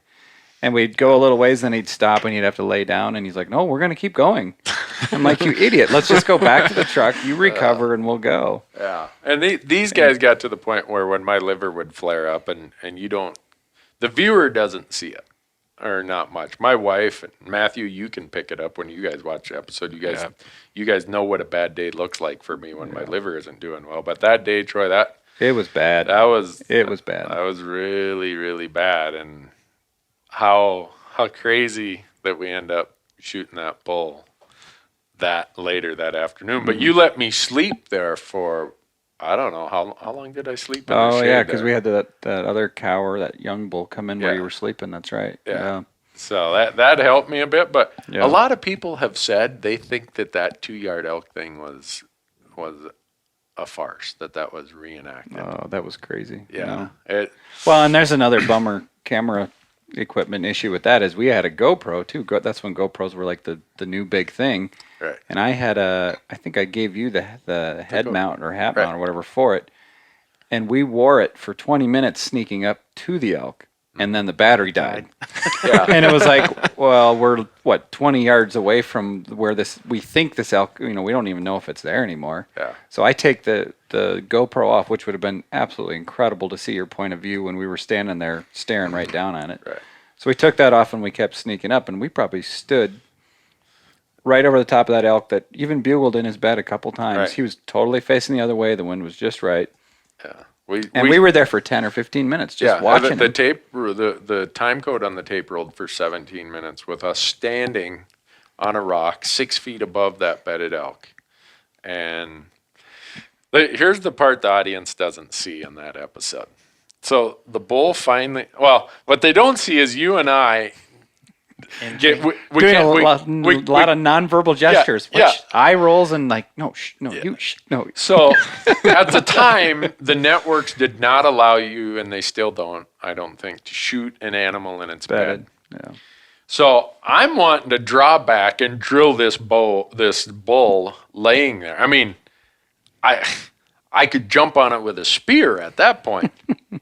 And Troy's giving me it kind of like he's going to slit my neck or something if I shoot. No.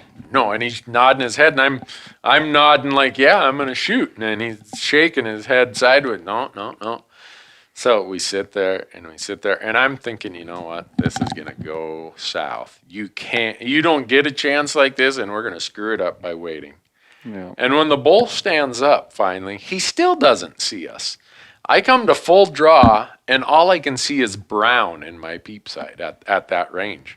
Yeah, it was crazy. And I'm like, well, what do? Thunk, I release, and the bull just kind of jumps a little bit, and he does a 180, and he looks at my arrow buried in the dirt. I'm like, I shot right over the top of him. Oh, no. And now there's a lot of colorful language on the tape at this point, because I'm thinking I missed. Well, in reality, I hit him right between the shoulder blades, just back from that, and it came right out the bottom of his chest, and that's why it was stuck in the ground. And the bull runs off, and Troy's like, get ready, get an arrow in him. So I come to full draw, and now the bull's, I don't know what he's doing, but somehow Troy and I are moving, and I'm afraid I'm at full draw, and I got this broadhead ready to go. And I thought, oh, crap, Troy's out in front of me. So I try to let down, and I'm right-handed, so I got the bow in my left hand. So I torque it hard outside to my left as I'm rolling down. Because I'm going to let down, and I'm going to walk out in front of Troy and shoot this bull that I think I've missed. Well, in the process of letting down, I've torqued my bow so bad that I rolled the string right off the cam. So if you watch when I'm walking up to that bull in the footage, you can see my bowstrings dragging along behind me. And now the language really gets colorful. Yeah, it was pretty wild. And I luck out and the bull falls down. But, oh man, that was...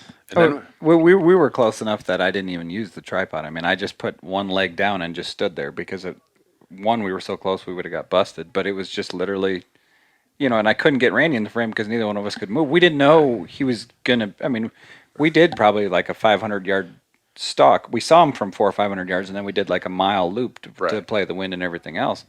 So, and there's rock cliffs everywhere. So we really didn't think that the bull would be there. And so it was just like, do, and then all of a sudden, bam, we were prepared, but we weren't prepared to know what was going to happen. I mean, I couldn't move, he couldn't move, and we just had to stand there. All we could do. And then we had to pack that thing out of there. It was a long haul, and it was so hot, and I was so sick. Yeah, that was We awful. packed meat out of there until, I don't know. It was late, midnight or something like that. And the next morning, my liver was so bad, we had to stay there an extra day just for me to recoup. And I remember you'd come and look in the tent like, you alive in there? And all I can do at that point is take my meds, sleep, and drink a lot of water. But yeah, I thought I was going to be taking you, and you looked pretty crappy. Yeah, that was a bad deal. But it was an amazing hunt. Oh, it was. And so there's, it had to be frustrating for you guys at times because I remember in Wyoming with Larry, after Larry shot that elk, the game warden came and said, hey, you're supposed to get 30 inches of snow in the mountains here. Better get out of here. So we loaded up camp, did everything. And then the next morning, I woke up, my liver was so bad. You guys had to go out. Lauren and I went and filmed, and then we scouted. Right. Yeah, and we ended up finding that stumbled spot. upon that whole herd. Yeah. On private. So we hung out on that fence line. That little 40 acres of BLM. Yeah. Yeah, because for 3 days. Somebody came by or something and told us because we asked. The game warden or someone. And you guys had to prove to him it was BLM or something. That was pretty crazy. But yeah, it was days like that where I would get frustrated because you guys would have to go out and film or shoot B-roll, and I'm just laid up. And it still happens. As long as I do TV, it's even if I'm not doing TV, I have days where there's nothing I can do about it. Yeah. I wake up and I'm all swollen, my head is pounding, I'm sick, I'm whatever. But so you guys showed remarkable patience in tolerating that. But as far as danger, Matthew, is that answering the question? Yeah. I was kind of thinking of one story. I think it was, I don't know, I think I was a sophomore in college. And I flew back for a September hunt, and you had been out scouting alone a few days before I got in. And the day that I flew in, you told me the story about how you had been out and just expected to be out for a couple hours and didn't bring a lot of water and forgot your GPS and got lost out in the middle of the desert, basically. Right. Out in Wyoming. Yeah. Yeah. Yeah, you had that pronghorn tag. Right. Yeah.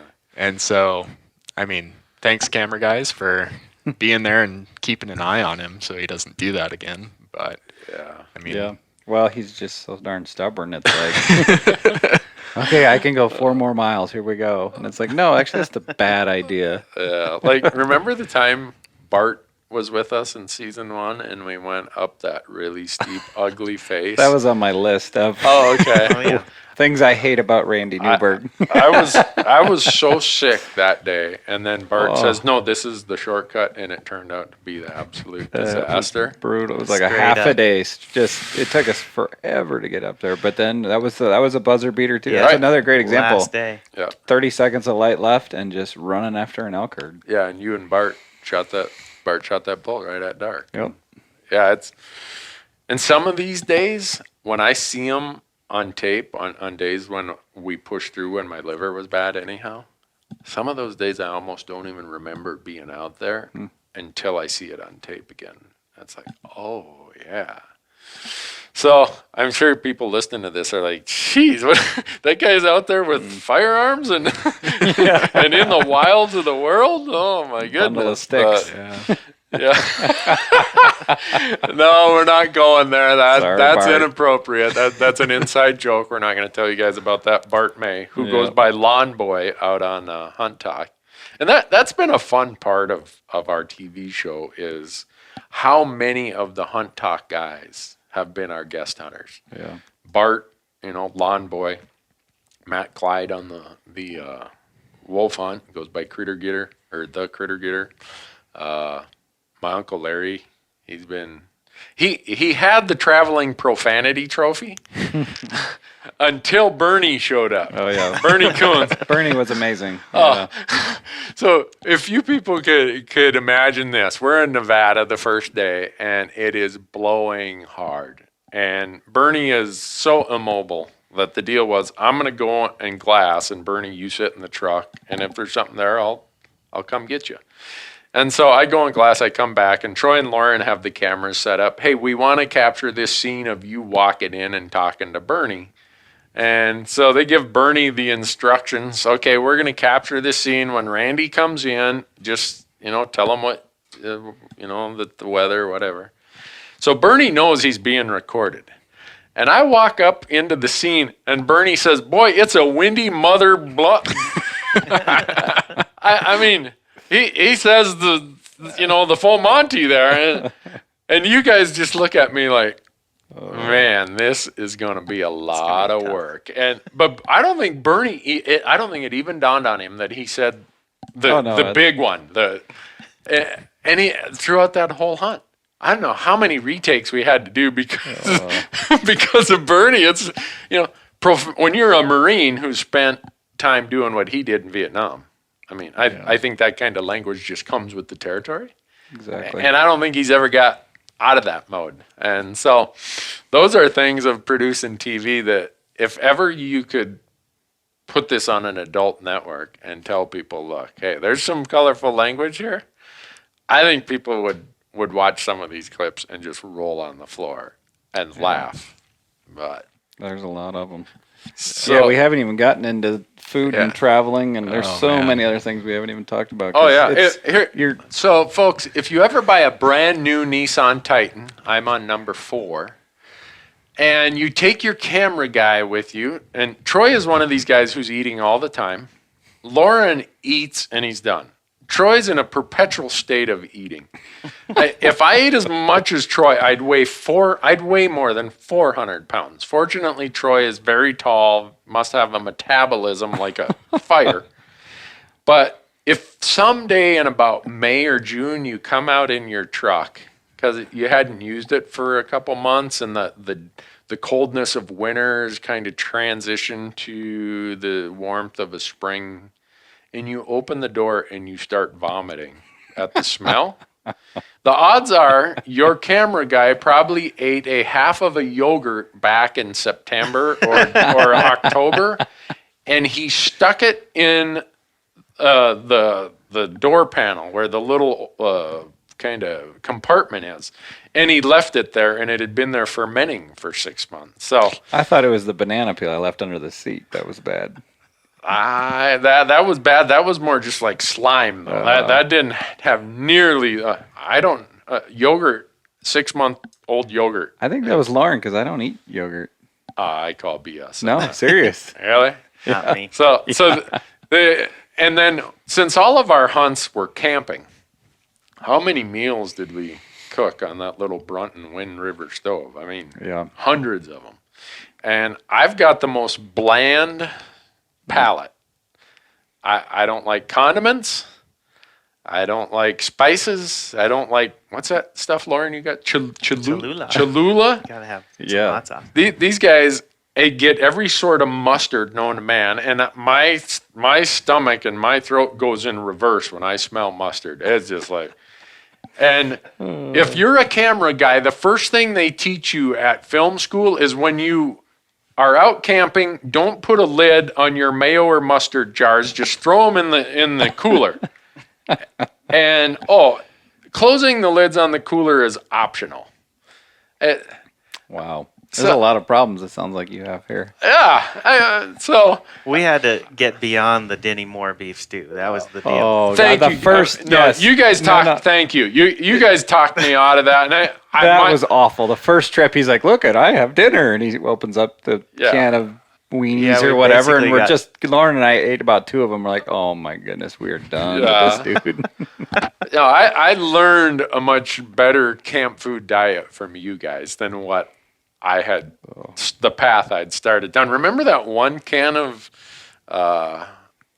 chili, Hormel chili that was burping over the Yeah, we got fire? a good close-up shot of that. Yeah, that's in one, I think, a bear episode or something. That was Awful. some of the That stuff was we a would main eat. staple, Yeah. right? Just generic, crappy, the worst end food you can imagine. I mean, by midway, you were eating Milano, raspberry Milanos, and Dove dark chocolate, and I mean, Randy was living the high life of just knowing what he should buy when we're on the road. I mean, it's not a hunting trip without some Dove chocolates, though, right? Well, in my household, I mean, Matthew grew up eating Dove chocolate on every trip. And if we're on the road and there's a Dairy Queen, we stop. You still have I that don't care how problem? big of a hurry we're in, we're stopping at Dairy Queen. Yeah, you'll go through the Starbucks drive-through and the Dairy Queen drive-through in one trip. stop. Yeah. If they're next to each other, Yeah. he's going to both. Yeah. But you have to stock up because once you're at camp, you're limited. You're then. screwed. So then you're Yeah. back to whatever frozen food or Yeah. I'm glad you guys are here to vouch for this because a lot of times, like at the SHOT Show or other trade shows, I get together with these other producers and they kind of look at me like I've lost my marbles. And there's a very good chance that I have. agreed. Yeah. Okay, Troy. We don't. The commentary can hold off here. But they'll ask me like, "Well, Newberg, who does your scouting for you?" Me. Lauren and Troy.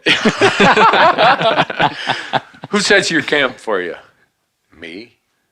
So it's almost like they think that we weren't, and even how I do it now, that we aren't really doing it that way. That we're somehow faking all this. Right.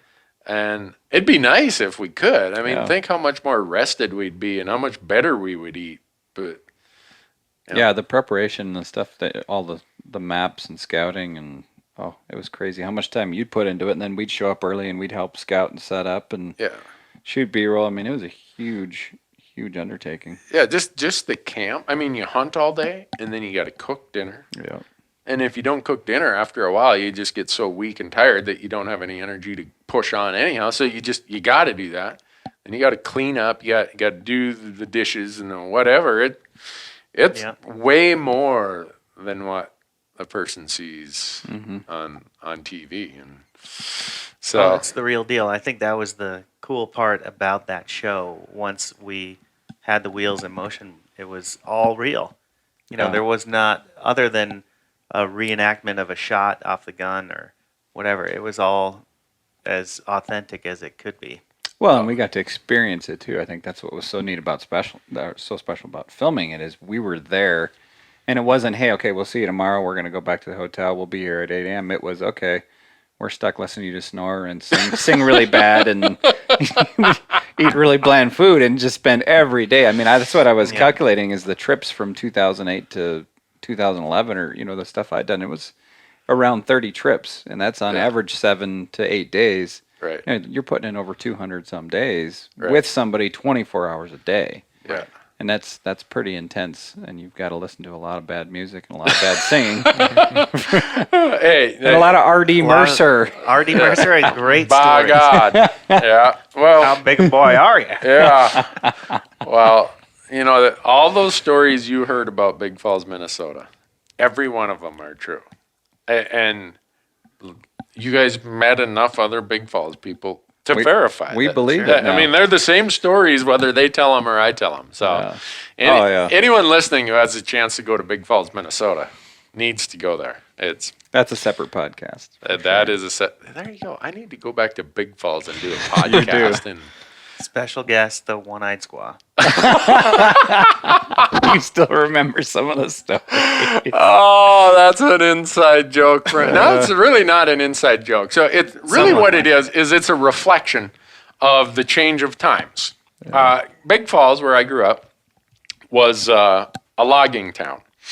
And it was full of old, they call them jacks, lumberjacks, that even when I was a young kid, up until about 1975, these lumberjacks would go out in the swamps in the winter, and they'd do what's called strip cutting. They'd cut swamp spruce into 100-inch sticks, they call them. And they'd load them, and they'd get on rail cars, and they'd live in these little, like, 10 by 14 shacks all winter in northern Minnesota.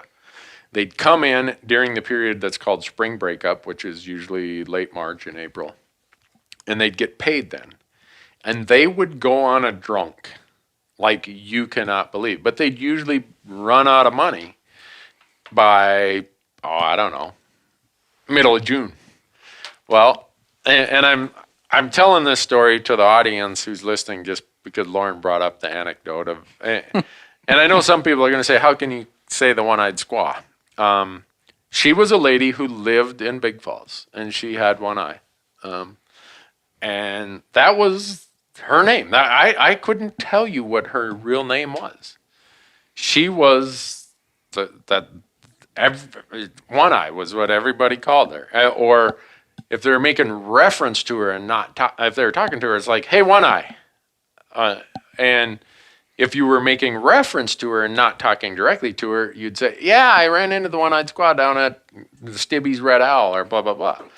And so that was just how life was growing up there in, 1972 or whatever it was. And so there's a whole cast of those characters. And her employment was to, how do I say this?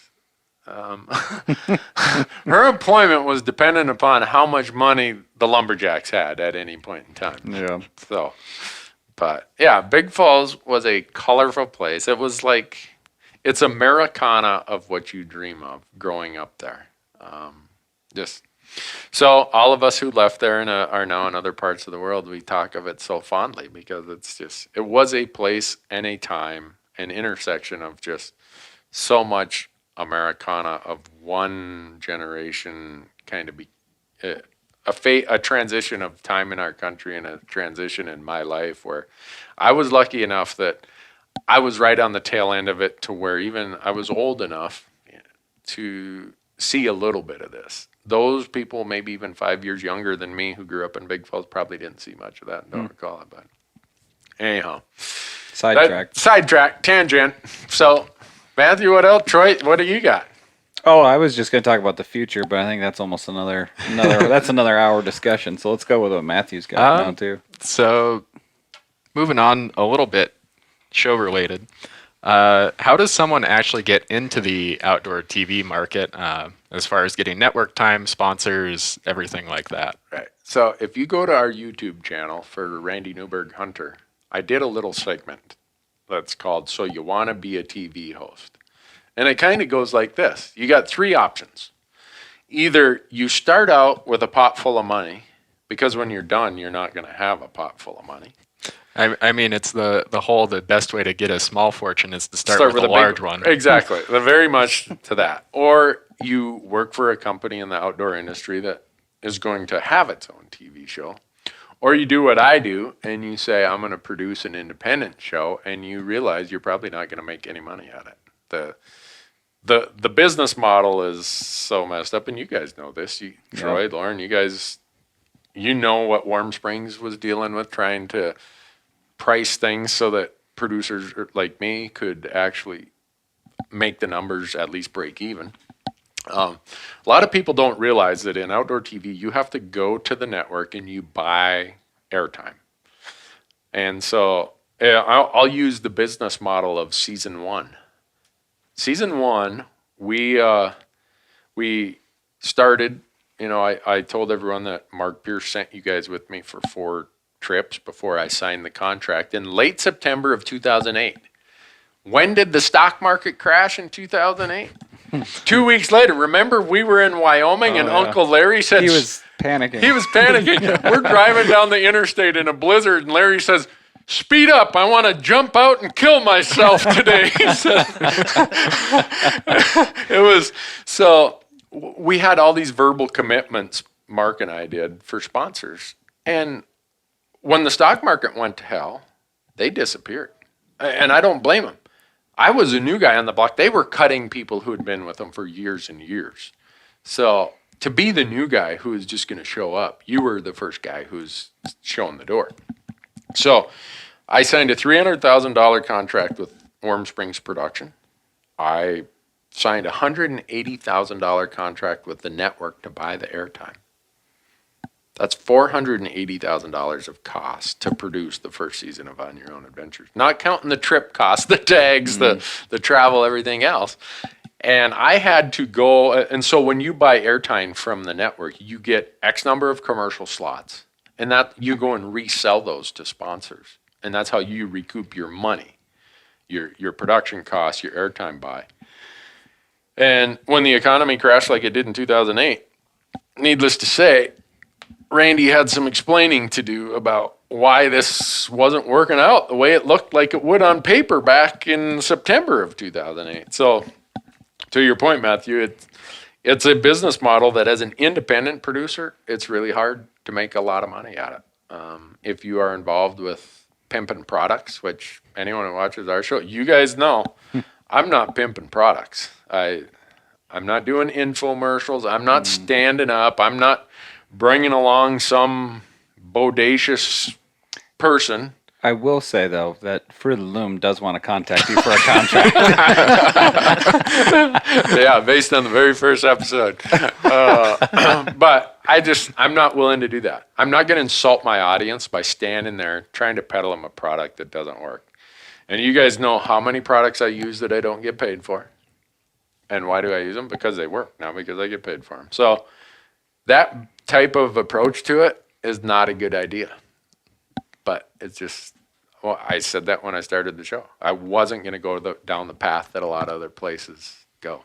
And so does the setup of outdoor TV kind of contribute to why so many of the popular shows out there use the same format? Right, they do. They ours is the most expensive format to film because we have public land filming permits. That costs me $15,000 to $20,000 a year. That no one, if you just film whitetail hunts in your backyard, you don't got to pay for those. You can get hunts done in 2 or 3 days, which what Troy you were saying were 5 to 7 days. Yep. Lauren, the wolf hunt we were 11 days. Yeah. You mean other shows can get hunts done in other 2 or 3 days? ways can get other shows who aren't doing public land and kind of crazy stuff we are can get them done in 2 or 3 days. Well, a lot of times they're, just from past experience, they're usually trading something with an outfitter, which there's nothing wrong with that either, but they'll have guides and scouts and everything else. You show up and you've got everything lined up and ready to go, and they know the land. So you show up, you do your thing, and you get in and you get out. That's Right. the luxury of doing that. Right, and Troy knows that because he filmed a lot of those other kind of shows before you came to our show. Yeah, and I worked for an outfitter for years too, so Right. I knew the drill when we were getting filmed back then too. Right.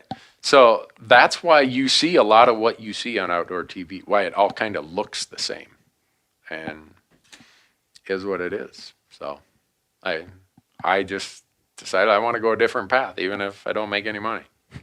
I hope to make some money, don't get me wrong. But I would like to inherit some someday. too bad for you, man. I'm spending it all before my goal is to get put in the pine box with about 5 cents left in my pocket. So you better get a good job, Matthew. So this is kind of leads us into another question from the forum from Montana Hunter. Has TV ruined hunting by making hunters look bad? Are the current kind of figureheads of the hunting community bad for the overall image? That people are going to argue that all day long. I don't know. I have my opinions and my view in which I think hunting should be seen. Others would look at Randy Newberg and say that guy's lost he's off his rock.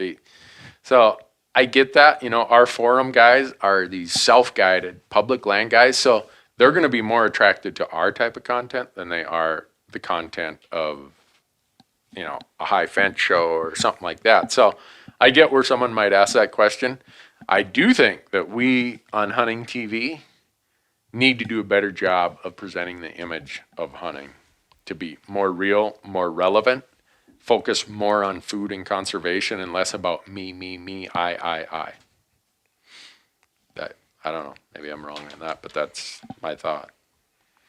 So to be honest, I actually haven't had TV and since I moved away from home, so I don't get to watch a whole lot of this. The other guys here, what do you think of TV shows where there are no kills, or are a lot of shows just predicated on I shoot giant trophies every single episode?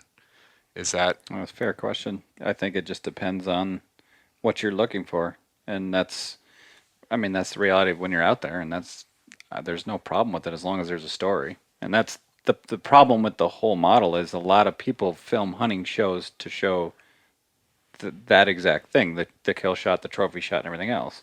Right. So if you don't have it, then you don't have a show. For me, I think of how little gratification I would get if all I did was show up and try to better what I did last week. That put a bullet in me. That's the last thing I want my hunting or my life to become, is the pressure of feeling, oh, I shot this whatever score buck last week, I better shoot a bigger one this week. And the pressure to do that, or the excuse making that comes if I didn't do it, no, I can't do that. Well, and I think it's a testament to the success of On Your Own Adventures and Fresh Tracks, the way you are producing this television show. It's not necessarily about the trophy. It's about the experience and all the effort that goes into a real hunt. And that shows through in the shows and the episodes. You're seeing the trials and tribulations. You're not just seeing the final 5 minutes of the hunt. Yeah. So, well, guys, the recording device here is saying we're down to 2 minutes. That's how much time we got left. Well, good. Give me those 2 minutes to tell you things I don't like about you in the show. No. Here's Just the deal. kidding. You guys have to come back because we're going to do another podcast about this stuff. I think the audience is going to enjoy hearing your perspectives about how this happens, how it unfolds, and yeah, we need to do one on helping other people how to film their own hunt and everything else. We could get on the forum. You could ask some questions, have people throw in some questions for us we could answer. I'll let you guys do that. Okay. I don't want to be responsible for their frustration and their hunts being messed up. But cool. Well, thanks for having us. Yeah, thanks for guys, allowing us to sit in on a awesome session. Thanks to the three of you. I can't thank the three of you enough for what got us to where we are today. I mean, even camera guys I work with today, I'm sure they tire of the Troy and Loren stories from me. And that's just an indication of my appreciation and respect for what you guys did, how you helped me form a vision of what I wanted, both on your own and with Fresh Tracks, how you helped me learn some of the things. And at times you guys let me make my own mistakes too. I'm sure you had to. On purpose. Yeah. So, and it goes without saying, for Matthew, he's my son, and for him to be the motivation or the kind of the driving force of what talked me into this, that means a lot also. And Matthew, you've been on two episodes? Yeah.